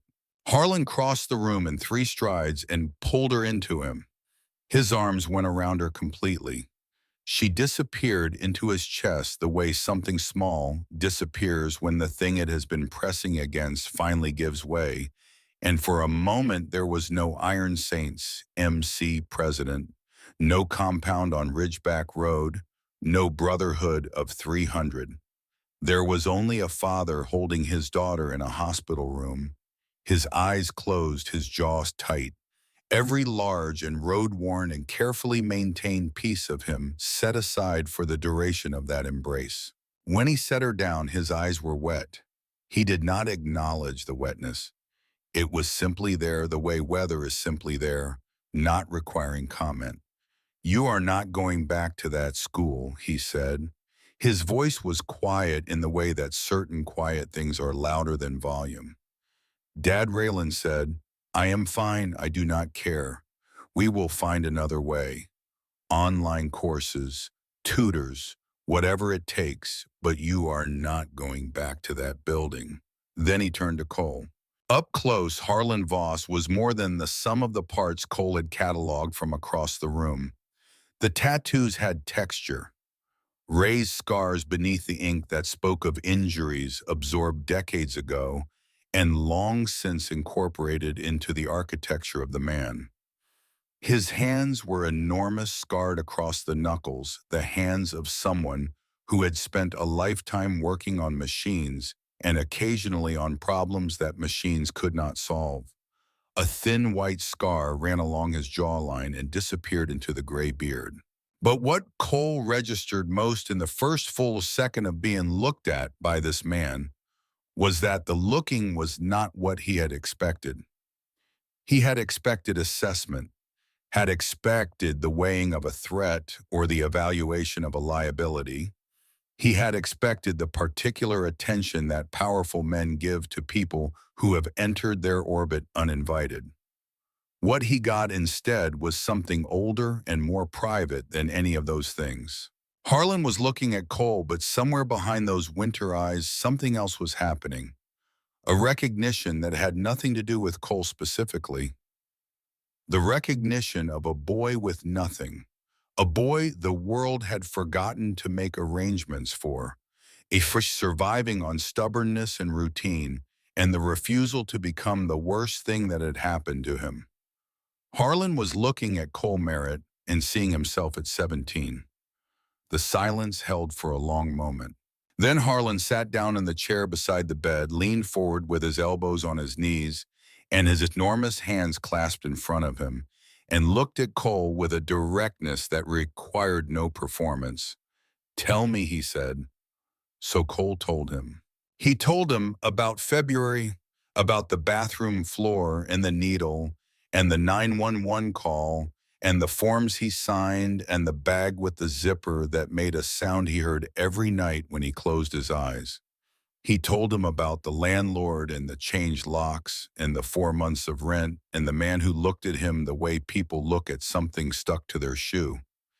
He told him about the Honda Civic and the rotation schedule, and the McDonald's on 5th and the HVAC certificate that was 8 months away, and the careful daily architecture of not being seen. He told him about Atlas, about tearing meat from the cafeteria chicken and leaving it on the pavement, and the distance shrinking from 10 feet to 2 over 3 weeks until the cat pressed against his leg and purred like a small engine of warmth in a cold world. He told him about Garrett Pruitt and the pencil tapping and the parking lot and the phone call at 2 in the morning and the 911 call with hands shaking so badly he had to use both thumbs. He told him about the Instagram video and the second 911 call and running across the parking lot when the exit was closer and easier, and every rational calculation available to him pointed in the opposite direction. He told him about the closet door and the eye through the crack and the words that had come from somewhere he could not locate on any internal map. The words about being invisible, about being the person the world uses up and forgets to check on. Harlan listened to all of it without interrupting, without changing his expression, with the complete and undivided attention of a man who had decided that the most important thing he could do in this moment was hear every word. When Cole finished, Harlan was quiet for a long time. Then he said, "My daughter told me the exit was 10 feet away." "Yes, sir." "And you ran toward her instead?" "Yes, sir." Harlan looked at his own hands, at the scars on the knuckles and the grease that no amount of cleaning fully removed from the lines of his palms, at the evidence of a life spent working on things that were broken and making them run again. "I was 19 years old," Harlan said, "the first time I slept in a car. Mine was a Ford pickup with a broken heater and a passenger window that would not fully close. It was January in Flagstaff, and I was so cold some mornings I could not open my hands for the first hour after I woke up." He paused. "I had a brother who had left, a mother who could not manage it, a system that had tried to process me twice and failed both times." He looked up at Cole. "I know what it costs to keep going when there is nothing underneath you holding you up. I know what it takes to build a life out of nothing but the refusal to stop." Cole said nothing. His shoulder was throbbing in a steady, deep rhythm that the medication was managing but not eliminating. He was aware of Raylan standing near the window, very still listening. "You had nothing," Harlan said. "And when the moment came, you gave everything." He stood. When he stood, the room reorganized itself around him again, the way rooms did. He put one hand on Cole's good shoulder. Careful. The gentleness of it was unexpected in the way that gentleness from a very large and very strong person is always unexpected. The gentleness that takes more deliberate effort than the alternative. "That is not courage," Harlan said. "That is not heroism." His voice had dropped to something barely above the level of a private conversation. "That is brotherhood. That is what it means to be family. And we take care of family." He looked at Cole for one more long moment, Then he said, "Get some rest. I will be back in the morning." He walked out, his boots on the linoleum floor, the door closing behind him with the soft mechanical click of a hospital door that was designed to close quietly and did. Cole looked at Raylan. She was looking at the door her father had just walked through. Her expression was complicated in a way that Cole had not yet developed enough shared history with her to fully read. There was something there that was not quite pride and not quite grief, something that lived in the territory between the two, where the most difficult feelings tend to settle when they cannot decide which direction to travel. She turned back to him. "Get some sleep," she said. Her voice was steadier than it had been before her father arrived. Something had shifted in her, some internal calibration occurring that he was not entirely certain was in his favor. He wanted to ask her about it. He did not have the energy left to ask. He closed his eyes. He slept. At 6:47 in the morning, Cole was woken by a sound that began as a distant rumble and grew into something that had no precedent in any sound he had previously heard. It was not thunder. Thunder faded. This grew. It deepened. The building itself began to vibrate, a fine tremor that traveled up through the hospital bed frame and into his spine and arrived in his consciousness as something that was more physical than auditory. The water in the plastic cup on his nightstand began to move, concentric circles spreading from the center outward, rippling against the sides of the cup. A nurse appeared in his doorway, eyes wide, stethoscope swinging. "Are you Cole Merritt?" she said. "You need to come see this." She helped him into a wheelchair, careful with the left shoulder, careful with the sling. Raylan appeared from the recliner in the corner where she had spent the night, still wearing the hospital blanket, her hair tangled, her eyes carrying the alertness of someone who had been half awake for hours waiting for something without knowing exactly what. She took the wheelchair handles from the nurse without asking. They went down the corridor to the window at the end of the hall. Below them, filling the hospital parking lot from one edge to the other, spilling out onto the surrounding streets and blocking traffic in every direction, was an ocean of chrome and leather and American steel. Motorcycles, more of them than Cole could count, lined up in rows so precise they looked like a military formation, their chrome catching the early November sun and throwing bars of light across the pavement. The riders stood beside their machines motionless, each one wearing a leather vest heavy with patches. Some were enormous men with gray beards and arms like dock lines. Some were women just as tall, just as still, with the composure of people who had chosen a life that did not accommodate softness and had not regretted the choice. Some were young, barely older than Cole, with fresh ink still dark against their skin. Some were old, white-haired and weathered, standing with the rigid, upright posture of men who had been through things that did not leave and had learned to carry the weight in their spine rather than their face. Every single motorcycle had a photograph taped to its handlebars. Cole squinted through the window glass. His own face stared back at him from 300 handlebars. His school ID photograph taken last September, the one where he had worn the blue shirt and tried to look like a person whose life was organized and whose future was legible. He stared at his own face multiplied 300 times and could not speak. Raylan pushed the wheelchair toward the elevator. They came through the lobby where nurses and patients and family members had gathered at the glass entrance doors, with phones raised recording something that none of them could fully explain to themselves. The automatic doors slid open and the November air hit Cole's face cold and sharp and carrying the smell of exhaust and morning frost and something older that was harder to name, something that belonged to the desert and the road. Raylan pushed the wheelchair out onto the concrete apron in front of the entrance. 300 heads turned. The silence was so complete it had physical weight.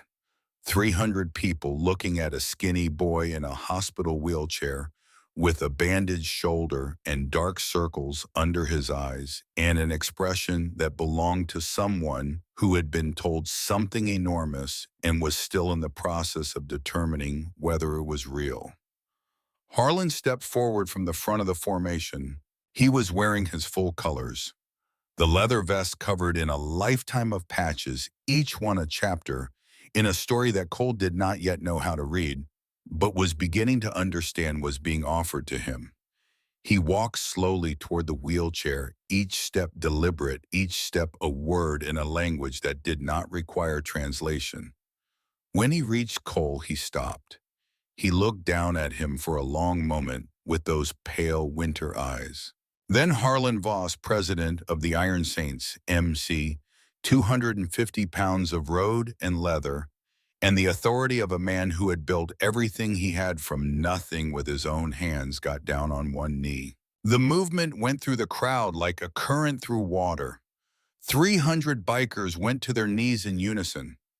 The sound of it, leather and denim and boots on hospital pavement, was a single sound, a collective sound, something that bypassed individual perception and arrived directly in the chest. Some put their fists over their hearts, some bowed their heads, some closed their eyes. All of them knelt. For a boy who had been sleeping in a parking lot, for a boy who had been invisible. For a boy who had spent 8 months making himself small enough that the world would not notice him, and had then made himself large enough in 30 seconds of a school hallway to change the outcome. Cole could not breathe, could not think, could not process the image in front of him with any of the cognitive tools he had available. He cried. He did not try to stop it, had no mechanism left for stopping it. These were not the tears of one thing. They were 8 months of things compressed and stored in the only container available, which was his body, and the container had reached its limit. The night he found his mother, the landlord's office, the first night in the car when the cold came through the door seals and he understood that no one in the world knew where he was, the McDonald's bathroom and the buzzing light and the cracked mirror, the granola bars, the rotation schedule. Every morning at 5:45, unfolding his body from a space that was not made for it. All of it coming out now in a hospital parking lot in Riverside, Arizona, in front of 300 people on their knees. Harlan spoke. His voice carried across the parking lot without effort. The voice of a man who had never needed volume because he had always had something more reliable than volume. Cole Merritt, you had nothing. The system failed you. The world forgot you. You spent 8 months surviving completely alone, sleeping in a car, keeping your mother's ashes in a glove compartment because you could not afford to bury her properly. And when the moment came, when the exit was right there and you could have saved yourself, you chose my daughter's life over your own. He paused. That is not something you decide in that moment. That is something you already are. Harlan reached into his vest and withdrew something folded. He shook it open. A leather vest, black and heavy, the leather thick and worked by hand. On the back, in carefully stitched letters, honorary brother. Above it, the Iron Saints insignia. Below it, in lettering the same size as the rest, Cole Merritt. We do not give this lightly, Harlan said.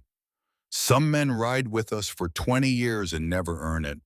You earned it in 30 seconds. 30 seconds of choosing someone else over yourself. That is more than most people give in a lifetime. He stood. He helped Cole to his feet. Cole swayed the weakness of blood loss and surgery and a night of sedation, making itself known the moment he was upright. But Raylan was there instantly, her hand on his right arm, her grip firm and steady and entirely without hesitation. May I, Harlan said. Cole nodded. Harlan slid the vest carefully over the right arm, then with enormous and deliberate gentleness maneuvered it over the injured left shoulder. The leather settled onto Cole's frame with a weight that was more than physical.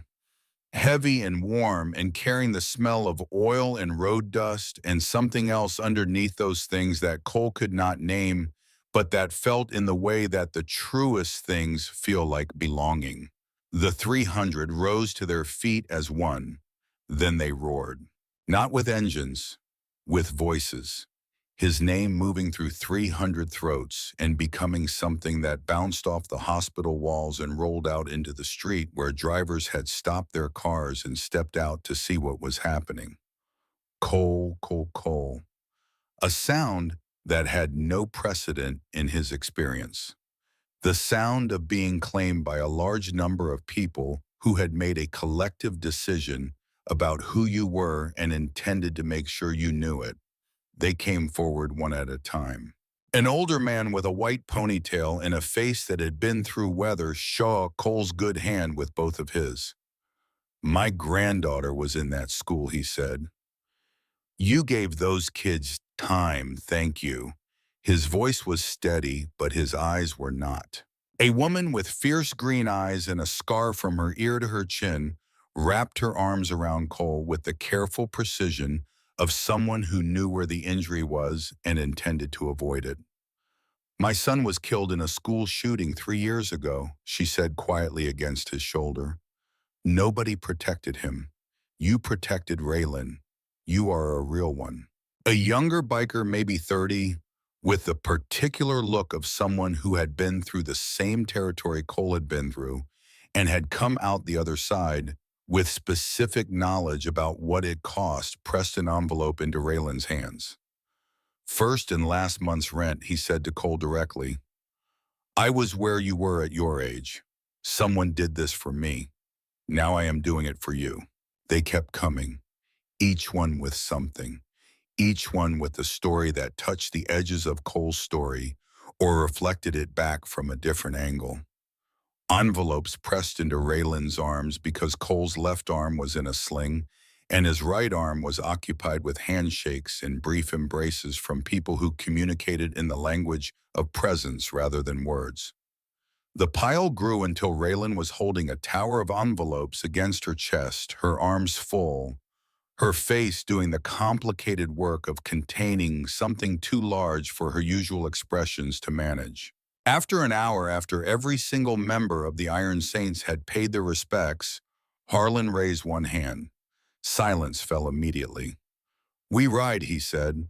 300 engines started simultaneously. The sound was something that bypassed the ears and went directly to the chest, to the bones, to something ancient and physical that the body recognized before the mind had finished processing it. The sound of American steel and desert road and a kind of freedom that had its own costs and its own rewards and that could not be fully explained to someone who had never sat on a motorcycle at 6 in the morning with the highway ahead of them and nothing behind them that required going back. Every bike had Cole's photograph on the handlebars, 300 school ID photos of a boy in a blue shirt who had not yet understood what the year was going to ask of him. Harlan helped Cole onto the back of his motorcycle, a machine that looked like it had been built from the road itself, black and chrome, and carrying the gravity of something with a great many miles behind it. Cole gripped the handlebar with his good hand and felt the engine vibrate up through the frame and into his body. Raylan mounted her own bike beside them, smaller but no less present, her leather jacket back on her shoulders, her hair loose and moving in the morning wind, her face carrying the complicated expression she had been wearing since her father arrived. Hold on with your good arm, Harlan said over the engine. We are taking you home. They pulled out in formation, two long lines with Cole at the center. They rode through Riverside slowly, the pace of ceremony rather than speed. People on sidewalks stopped and turned. A woman at a traffic light recognized Cole from the news coverage that had been running since the night before, and pressed both hands over her mouth, tears visible on her face from 20 feet away. They rode to an apartment complex on the north side of the city. Cole knew the complex. He had driven past it more times than he could count. He had parked in its overflow lot on a desperate night in April when every other spot he used had been compromised, and a security guard had knocked on his window at 2 in the morning and told him to move along. He had sat in that overflow lot after the knock and looked up at the lit windows of the building, at the lit windows of all the buildings, at the evidence of people living inside walls with heaters and refrigerators and beds. And he had thought about the distance between where he was and where they were, and had tried not to calculate it in terms of what was realistic. They stopped in front of Building C. Raylan dismounted and helped Cole off Harlan's bike. She reached into her jacket pocket and produced a key. Ordinary gold-colored metal. A house key. The most extraordinary ordinary object Cole had ever been asked to hold. 1 year paid in full, she said. Furnished. Close to school. Close to the shop where you start Monday. Cole looked at the key in his palm. Harlan said, "But we counted the envelopes this morning. $47,000. Your college fund, your emergency fund, your never sleep in a car again fund." Cole's throat had closed. He could not produce words. He was aware that words were expected and that he did not have them, and that this was acceptable, that the situation did not require words from him, that his presence was the only thing being asked for. They walked him upstairs. Raylan unlocked the door. The apartment was small. Cole had lived in smaller. He had lived in a space that was exactly the dimensions of the interior of a 2003 Honda Civic, and he had made that work for 8 months, so small was not a word that carried weight for him in the way it might for someone else. But it was not small to him. It was enormous. It was the largest space he had occupied in 8 months, measured not in square footage, but in what it contained. A couch that was soft and deep and looked like the kind of couch that received you rather than resisting you. A kitchen table made of real wood with 2 chairs. A television. A kitchen with a refrigerator that hummed softly, and when Raylan opened it, was stocked with actual food. Real food, the kind of food that did not need to be rationed across 5 days or eaten with the speed of someone who was not certain there would be more. He stood in the doorway of the bedroom. A bed. Queen-sized, with a comforter thick enough to survive a desert winter, and sheets that smelled of laundry detergent. 2 pillows. A closet with clothes in his size tags still on someone having guessed his measurements, with enough accuracy that the guesses would work. "It is just a bed," Raylan said. No, Cole said. "It is not." On the kitchen table, a note in handwriting so heavy it had pressed through the paper. "This is your home now, son. You are not alone anymore. Sunday dinners at my house, 5 o'clock. Do not be late, Harlan." Son. Cole sat down on the couch. His couch. The leather vest creaked as he leaned back. Raylan sat beside him. Harlan stood in the doorway with his arms crossed and his winter eyes doing their quiet, thorough work of seeing. "How do you feel?" Raylan asked. Cole looked around at the walls that were his, at the door that locked from the inside, at the key on the table, at the vest on his shoulders that said he belonged somewhere, at Raylan, who had saved him first with shampoo and silence before he saved her with his body and his blood, at Harlan, who was using the word son the way you use a word that has always been true and you are only now saying out loud.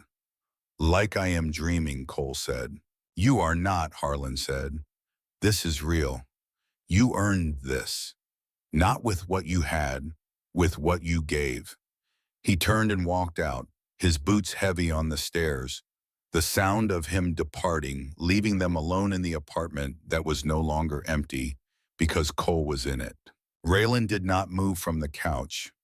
She sat close enough that their shoulders almost touched, but she was not smiling. Cole noticed this the way he noticed things carefully and from the side without making it a direct observation. She was looking at the vest on his shoulders. Her jaw was set. Her hands were in her lap with the fingers interlocked and the knuckles white. The expression on her face was the expression of someone fighting a battle that had been going on much longer than today. He thought about the note in her inside pocket, the three sentences, the hangers clicking in an empty closet, the girl who was 10 years old when she woke up and the world she had expected to be there was not. He understood it then. Not what had happened yesterday, what was happening right now. She was watching her father pull someone into the same world that had cost her the most, and she was hearing those hangers swaying again. He said the only thing he had left. "Thank you," he said, "for the shampoo." Raylan looked at him. The war on her face was still being fought, but something in it shifted 1 degree, the smallest possible movement of a wall that had been standing for a very long time. "You knew I figured it out," she said. "Second week," Cole said, "and you never said anything. Neither did you." The ghost of something crossed her face. Not a smile yet. The suggestion of one. The memory of how smiling worked. "Fair enough," she said.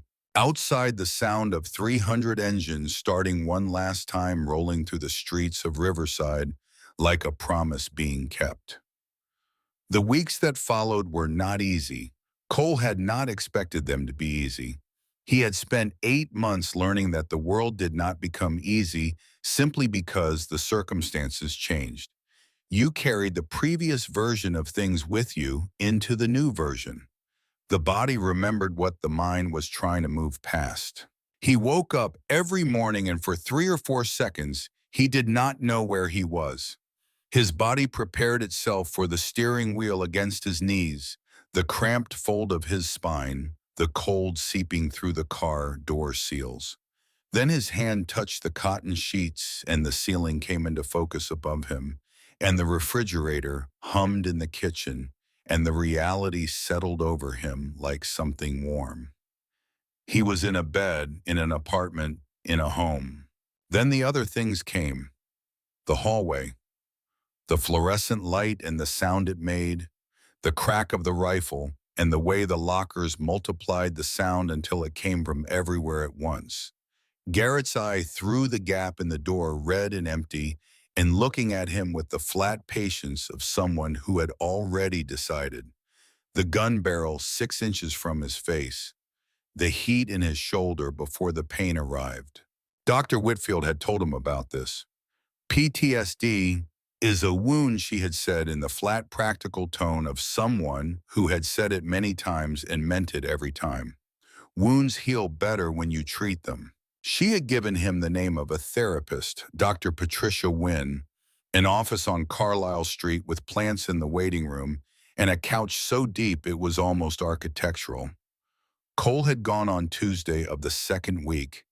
He had sat on the couch and said nothing for 19 minutes. Dr. Wynn had sat across from him with her hands folded and her expression open and let the silence do what silence does when you give it enough room. On the 20th minute, Cole said, "I can still feel the door against my back. The pressure of someone pushing from the other side." That is where they started. Harlan had placed a note on the refrigerator, held in place by a magnet shaped like a motorcycle. "Therapy appointment Tuesday 3 p.m. Non-negotiable. Trauma does not just go away. We deal with it. Dad. Dad." The word had appeared without discussion. Harlan used it the way he used everything, with the certainty of a person who had decided something and did not revisit the decision. Cole had not corrected him, not because he did not notice it, but because correcting it would have required acknowledging how precisely it landed, how right it was, how much it cost to hear a word he had never had a reliable version of, and to understand that this version was being offered freely, without conditions, by a man who had nothing to gain from it except the giving itself. He started at Reaper's Customs on Monday. The shop was a converted warehouse on Industrial Drive with oil stains on the concrete floor that had become part of the architecture in walls covered with photographs. Harlan at 19 on his first bike. The chapter at a rally in South Dakota, chrome and leather against an enormous sky. Raylan at 4 years old, sitting on a motorcycle seat with a helmet that swallowed her entire head and a smile that the helmet could not contain. Harlan started him on basic work: oil changes, tire rotations, brake pad inspections. He handed Cole a wrench on the first morning and said, "You build from the ground up, rush the foundation, and the whole thing falls." That is true for engines. That is true for people. Cole liked the work the way he had liked the H theory, which was to say, he liked it in his hands and in his back and in the satisfaction of a thing that was broken running again after you had attended to it carefully enough. The other mechanics communicated in the language of doing rather than saying, and Cole, who had built 8 months of survival on silence and routine, was fluent in that language. But Raylan was pulling away. It started small enough that Cole almost missed it. She stopped coming to the shop after school, stopped texting in the evenings. At school, she returned to her old geometry head-down jacket, zipped the trajectory of someone moving through a space that had been determined to require the minimum possible contact with his contents. On Monday, she walked past his desk without looking up. On Wednesday, he found a granola bar in his locker and could not determine whether it was affection or a farewell. By the end of the second week, the silence between them had grown into something with structure, something that had been constructed deliberately brick by carefully placed brick. He texted her. "Fine," she wrote back. "Busy. Later."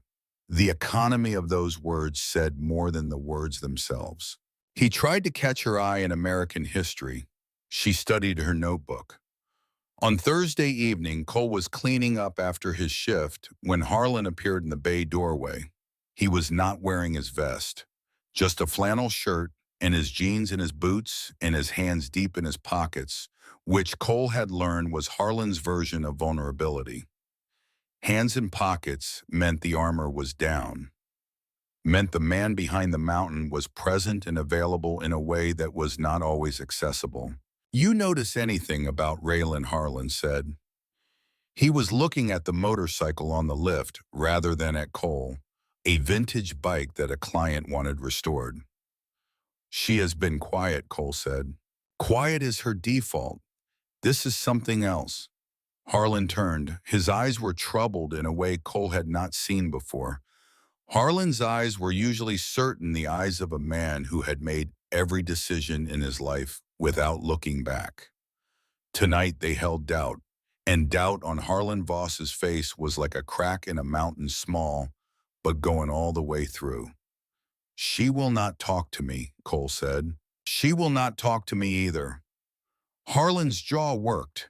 His beard moved with it, and that scares me more than anything that happened at that school. Because I understand bullets, I have never understood my daughter's silence. Cole set down his shop rag. He thought about how to ask what he needed to ask. "What happened with her mother?" he said. The silence that followed was deep and old. Harlan crossed his arms and looked at the floor, and when he looked up, his face had the openness of a man who had carried something private for a long time and had decided that the carrying was no longer working. "Her name was Diane," Harlan said. "We met when I was 24. She was 22. She knew exactly what I was when she married me. She thought she could hold both worlds in one set of hands, our family and the club. For a few years it worked, then it stopped working." He paused. "She asked me to step back, be a father first, be a president second. She was not asking me to leave the club. She was asking me to choose what came first when they pulled in opposite directions. And you did not. I was too proud and too stupid. I told her she did not understand." He looked at Cole directly. You know what a man is really saying when he tells a woman she does not understand. He is saying her feelings do not count. Cole said nothing, so she left, packed while Raylan was asleep, left a note, 3 sentences. Harlan recited them from memory. I love you. I cannot do this anymore. Please forgive me. He said them the way you recite something you have spent years trying to understand and have not succeeded. Raylan was 10, and she has been paying for my mistake ever since. Harlan uncrossed his arms, stood in the bay with his hands at his sides, which was the most undefended Cole had ever seen him. Every friendship she does not make, every person she keeps at a distance, every time she puts on that jacket like it is something she was born in. That is my failure wearing her face. She is watching the same story start again, Cole said. Yes, Harlan looked at him, and she is right to be afraid. I brought you into this because I saw myself in you, a boy with nothing, a boy the world forgot. I wanted to give you what nobody gave me, but I did not think about what it looked like from where she stands. From where she stands, I am doing exactly what I did with Diane, choosing the brotherhood before the people. Cole was quiet for a moment. What do I do? He asked. This is not yours to fix, Harlan said. I broke it. I am going to be the one to say what I should have said 7 years ago. He picked up his vest from the workbench and put it on. But I need you to know something. You are not in this family because of the vest. You are in it because Raylan chose you before I ever did. She saw you in that parking lot, and she helped you with her own hands quietly without asking for anything. That was her choice, and I will not let my pride destroy something that my daughter built. He walked out of the bay. Cole found Raylan the next morning in the school parking lot. She was sitting in her truck with the engine off, looking at the steering wheel with the focused attention of someone who had decided that the steering wheel was the only safe thing in her field of vision. He knocked on the passenger window. She did not look up. He knocked again. He watched her close her eyes for a moment, the internal weighing visible even through the glass. Then she reached across and unlocked the door. He got in. The truck smelled of motor oil, and the faded memory of a Pine Air freshener dried out and curled at the edges hanging from the mirror. On the dashboard, a photograph was tucked into the sun visor. A woman with dark hair and Raylan's exact eyes holding a baby wrapped in yellow, the baby reaching up toward the woman's face with one tiny hand. The woman was smiling.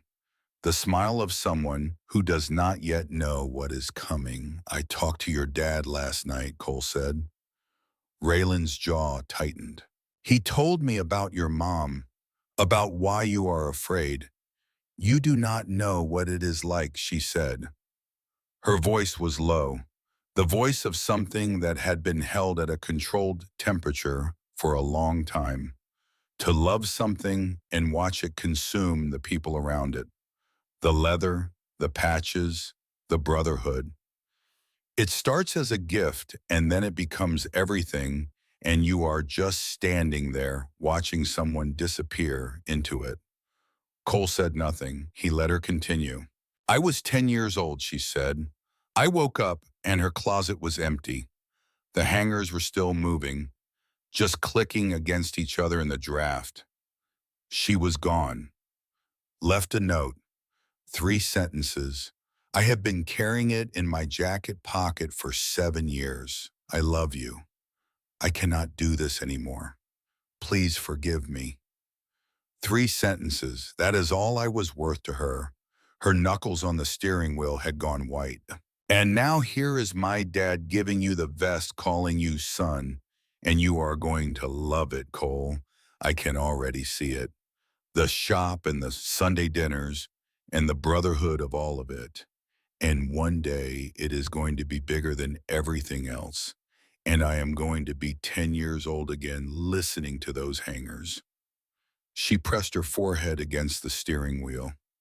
The stillness of someone who has said the worst thing they know and is waiting in the aftermath. Cole sat in the passenger seat of her truck and looked at the photograph of Diane Voss smiling with her daughter in her arms and thought about what to say. "I am not your father," he said. Raylan did not lift her head.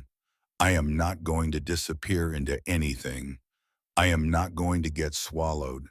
You want to know why?" She looked up. Her eyes were red. Her face had the openness that comes after the armor has been worn long enough to become exhausting. "Because I have already lost everything," Cole said. "I have had nothing. I know exactly what it looks like when everything is gone. And I am never going to be the reason someone else feels that way. Especially not you." She stared at him. "You left shampoo in my locker," Cole said. "You left socks and granola bars, and you never said a word. Never asked for anything. That is not the club. That is not leather and patches and brotherhood. That is just you, the person you are when nobody is watching. That is who I ran toward in that hallway." Raylan's face changed. Not dramatically, not the way faces change in the stories where everything resolves with a single gesture.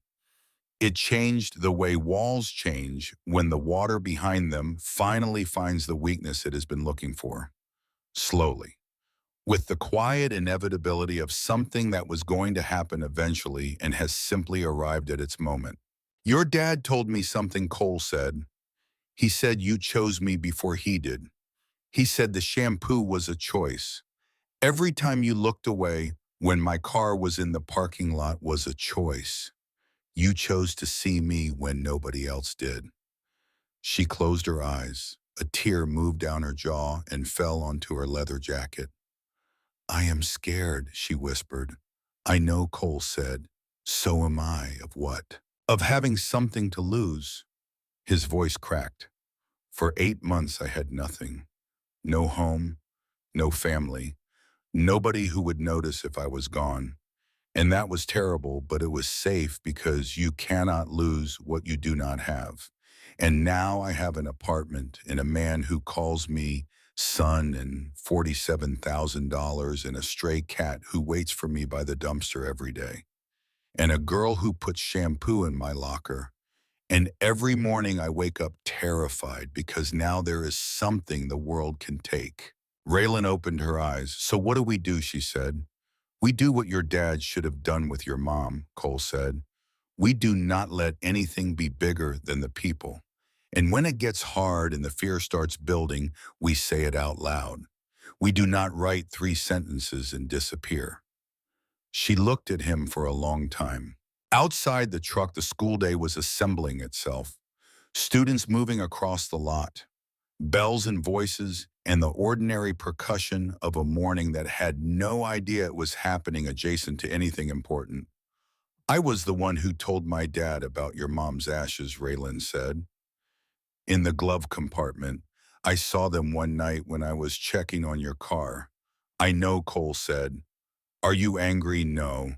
I am glad someone saw them." She reached across the cab and took his right hand. Her fingers were cold. They were always cold. But her grip was not tentative. It was the grip of someone who had made a decision and was expressing that decision in the only language she had fully trusted since she was 10 years old, which was the language of showing up and holding on without making it conditional. "My dad wants us at Sunday dinner," she said. 5 o'clock. He is making ribs. He has something he needs to say to me. Something big. Do you want me there?" She squeezed his hand. "Yes," she said. Sunday came with the smell of mesquite smoke and charring meat, and the long shadows that desert evenings throw across driveways lined with motorcycles. The compound on Ridgeback Road looked different in the evening light, softer. The machines in the driveway casting shadows that stretched toward the house rather than away from it. The dining room table was long and heavy built from reclaimed barnwood that Harlan had found in Nevada and spent 3 months finishing by hand. It seated 12 and every seat was full. Willa Stratton was there with a casserole dish, having adopted the Voss household the same way she had adopted Cole, with a quiet, decisive generosity that did not announce itself or ask permission. She had been the waitress at the all-night diner across from the police station, the one who had refilled Cole's coffee on the desperate nights without asking questions. And when the news broke, she had driven to the hospital and then to the compound and had simply made herself part of what was happening next. Two older members of the Iron Saints who had been on the honor ride sat with their hands folded and their eyes carrying the private weight of men who had lived long enough to recognize a moment that mattered. Raylan sat beside Cole. Harlan sat at the head. Before anyone touched their food, Harlan stood. The room went quiet the way rooms went quiet when Harlan stood, not from fear, from attention. The attention of people who had learned that when this man had something to say, it was worth hearing. He did not look around the table first. He looked at Raylin, only at Raylin. "What I am about to say I should have said 7 years ago," he began. His voice was different tonight, stripped of everything that was not essential.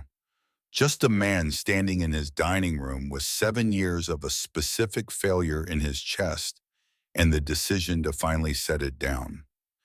"Every day I did not say it was a day I failed you." Raylan went very still. Cole felt her hand under the table, her fingers finding his without looking, the grip tightening. "Your mother did not leave because of the club," Harlan said. "She did not leave because she was weak. She did not leave because she did not love you. She left because I chose the title over the man every single time she asked me to choose differently, and eventually she ran out of times to ask. That was my failure. Not hers, not yours." Willa had set down her fork. The two older bikers were looking at the table with their jaws set and their eyes doing the private work of men who recognized something in what was being said because they had lived adjacent to it themselves. "I spent 7 years letting you carry a note in your pocket like a wound you were afraid to examine." Harlan continued, "letting you believe you were not enough to make her stay. And that is the worst thing I have ever done in a life that has not been short on things I regret. Because I watched my daughter grow up thinking she was unlovable, and I had the words to change it, and I kept them to myself because saying them would have meant saying I was wrong." His voice broke on the last word, a single fissure in the stone of him, small but running all the way down. "You are enough, Raylan." His voice was barely above a whisper now. "You were always enough. Your mother loved you. I love you. And the boy sitting next to you right now did not run across that parking lot for the Iron Saint's daughter. He ran for the girl who puts shampoo in strangers' lockers. The girl who sees people that everyone else has learned not to see. He ran for you, just you." Raylan was crying. She was not hiding it, not managing it, not doing the things she had spent 7 years practicing, which was the conversion of difficult feelings into the kind of silence that looked like composure. She let it happen in front of 12 people at a table in her father's house, with the smell of ribs in the air and the November dark outside the windows. Cole put his arm around her, his right arm, the working one. She leaned into him, the leather of her jacket against the cotton of his shirt, the armor against the ordinary. And for the first time in 7 years by his count, the girl who had needed the armor let someone hold her while she was not wearing it. Harlan looked at Cole. "Will you say grace?" he asked. Cole had never said grace at a table this full, or this quiet, or this weighted with expectation. He had said things to a cardboard box in a car in parking lots at 2 in the morning, and he supposed that was its own kind of grace. He tried. "Thank you for this food and for this family," he said, "for second chances and for people who show up when they do not have to, for being seen when you have been invisible, for homes that are not just buildings, but people who choose you, and for the courage to say the things we should have said a long time ago. Amen, Harlan said. Amen, the table said.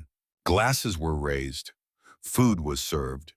Ribs and roasted potatoes and cornbread and Willa's casserole, which turned out to be mac and cheese executed at a level that sparked a genuine argument between two Iron Saints veterans about the specific ingredient that made it different from all other mac and cheese. The argument was loud and affectionate and entirely unresolved, and Willa watched it with the expression of a woman who had planned this outcome. Laughter filled the room. Stories were told. Harlan sat at the head of the table and watched his daughter laugh for the first time in weeks, and the expression on his face was the expression of a man who had set down something very heavy and was still getting used to what it felt like to stand without it. After dinner, Cole and Raylan walked outside. The November sky was enormous, stars from horizon to horizon. The kind of sky you only got this far from the city lights, the kind that reminded you that the sky was always this full, and it was the lights of civilization that had been hiding it. Orion was up. Cole looked for it automatically. I named the cat after a constellation, he said. Not that one. Atlas. But the first night we met, I was looking at the sky. I know, Raylan said. I saw you one night in the parking lot, sitting on the hood of your car with your head tilted back. You looked so small against it, like the universe was enormous, and you were just this one point in the middle of all of it. What made you decide to help me? She was quiet for a moment. You looked lonely, she said. Not just alone. The kind of lonely where you have stopped expecting anyone to come. I recognized it. I have been wearing that look for 7 years. You are not wearing it now, Cole said. Raylan looked at him. The starlight found the tattoo on her neck and turned the wings silver, each feather catching the light individually, the image of a thing mid-flight between one place and another. Neither are you, she said. They stood in the driveway of the compound on Ridgeback Road, with the motorcycles casting their long shadows and the voices of people who had chosen to be family drifting through the lit windows of the house behind them. And Cole thought about the distance between who he had been 8 months ago and who he was right now. A boy sleeping in a Honda Civic with 3 shirts and a rotation schedule and a stray cat and his mother's ashes in a glove compartment. A boy wearing a leather vest in a driveway surrounded by motorcycles with the key in his pocket to a door that was his. The distance was not a straight line. It was not a journey with a clear beginning and a clear end. It was 8 months of small decisions, and each decision had only led to the next one, and none of them had felt like progress at the time. The McDonald's bathroom. The 911 call with shaking hands. The moment the car door opened and his feet hit the pavement and he ran toward the danger rather than away from it. The granola bars left in a locker by someone who could not bring herself to say the words out loud. He went back to the apartment that night and made one final visit to the Civic. It was parked in the guest spot under the building. He sat in the driver's seat one last time, felt the groove where his body had pressed night after night, the specific contours of a space that had learned his shape. He ran his hand over the worn upholstery and opened the glove compartment. The cardboard box was there. He lifted it out with both hands and held it against his chest the way you hold something irreplaceable. The weight of it almost nothing and entirely everything. I got a place now, Mom, he said. I got a bed and a kitchen and a door that locks from the inside. I got a man who calls me son and means it every time he says it. I got a girl who saw me before anyone else did. I think you would like her. She is fierce, like you were. He held the box for a while. Then Atlas appeared from behind the dumpster, the torn ear and the dragging left leg, and the expression of a cat who has decided that patience is a reasonable strategy for getting what you want.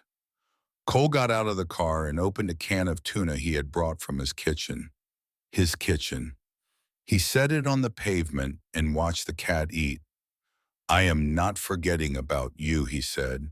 "I know what it is like to need someone to show up. That does not stop being true." Atlas wound around his legs and purred. Cole looked up at the window of apartment 2B. The light was on. He had left it on because he could, because it was his electricity and his apartment and his light to leave burning. His phone buzzed. A text from a number he had not heard from in months. Marcus, his brother in Colorado, the one who had left to save himself and had been silent through all of it until Cole's face appeared on every screen in the country. Saw everything Marcus had written, the shooting, the bikers, the apartment. "Little bro, I am so proud of you. Mom would be too. I am sorry I was not there." Cole read the message 3 times. He could hear Marcus in the rhythm of it, the particular way he put sentences together, the same Marcus who used to make cereal before school and check under the bed for what lived in the dark. He typed back, "I have a home now." 3 dots appeared immediately. Then, "You always deserved one. Can I visit? I am never leaving again." 6 words, more than the 3 his mother had left. Enough to start. Cole typed, "Come whenever you want. There is a couch with your name on it." He walked back upstairs, set his mother's ashes on the shelf in the bedroom next to the community college acceptance letter and the Reaper's Customs business card and a Polaroid photograph that Raylan had taken on the porch of Harlan's house that afternoon. The two of them caught mid-laugh in the Sunday light, his arm around her shoulders, her face open in a way that it was not usually open, the armor absent, the girl beneath it, present and visible. He lay down in his bed. The comforter was thick and warm and smelled of laundry detergent and the clean nothing of fabric softener. The most ordinary smell in the world, the most extraordinary thing he had experienced in 8 months. His phone buzzed one final time. Raylan. A text because apparently some things were still easier typed than spoken. "Good night, brother." Cole looked at the word. Not the brotherhood of leather and chrome and 300 people on their knees in a hospital parking lot, though that was real too, and he would carry it his whole life. Something smaller and older and more specific. The brotherhood of 2 people who had been through the same dark without knowing the other was there, and had found each other on the other side of it, and had decided without ceremony to stay. He set the phone on the nightstand. He closed his eyes. The nightmares would still come. Dr. Wynne had told him so. The hallway and the gun, and Garrett's eye through the gap in the door, and the sound of the door pressing against his spine. These things would visit him in the dark for months, maybe years. Healing was not a line moving in one direction. It was a spiral circling back through the same pain from a slightly greater distance each time. But when he woke in the dark, he would not be in a car. He would be in a bed, in a room, in a building full of the small sounds that buildings make when people are living in them. And the nightmare would still be real, and the fear would still be real, and the work of carrying what had happened would still be real. But the morning would also be real. The refrigerator humming in the kitchen. The light he could leave on because it was his. The key on the nightstand. The photograph on the shelf. Willa's coffee at the diner on the house forever, she had said, and meant it. Atlas waiting by the dumpster with his torn ear and his patient faith that someone would arrive with tuna. Marcus on a highway from Colorado, Harlan's handwriting on the refrigerator. Non-negotiable. Dad. Raylan's cold fingers finding his hand under a table before either of them had decided to do it. Cole Merritt was not invisible. 300 people on their knees in a parking lot had made sure of that. A girl with wings tattooed on her neck and a note folded in her inside pocket had made sure of that. A man who had spent a lifetime being the most dangerous presence in any room he entered, and who had gotten down on one knee in front of a hospital in the gray November morning, had made sure of that. In a world that had taken his mother and his home and his childhood and very nearly his life, Cole Merritt had found the one thing that no accumulation of loss can fully destroy. He had found family. Not the kind you were born into, the kind that sees you when you have made yourself invisible, the kind that leaves shampoo in your locker because it cannot figure out how to say the words, the kind that kneels for you in a parking lot and means every inch of the gesture, the kind that sits across from you in a truck and takes your hand and makes the choice that is the opposite of three sentences on a kitchen counter, the kind that shows up. Cole fell asleep thinking about tomorrow, about the bike shop and the Tuesday therapy appointment that was non-negotiable, and the Sunday dinner that would happen again next week and the week after that. About Marcus's voice on a phone for the first time in months and the couch with his name on it. About Atlas waiting by the dumpster with the patience of something that had learned that the person who fed you would come back. About Raylan's laugh at the dinner table unguarded and real, the laugh of someone who had remembered how. For the first time in 8 months, Cole Merritt dreamed not of surviving. He dreamed of living.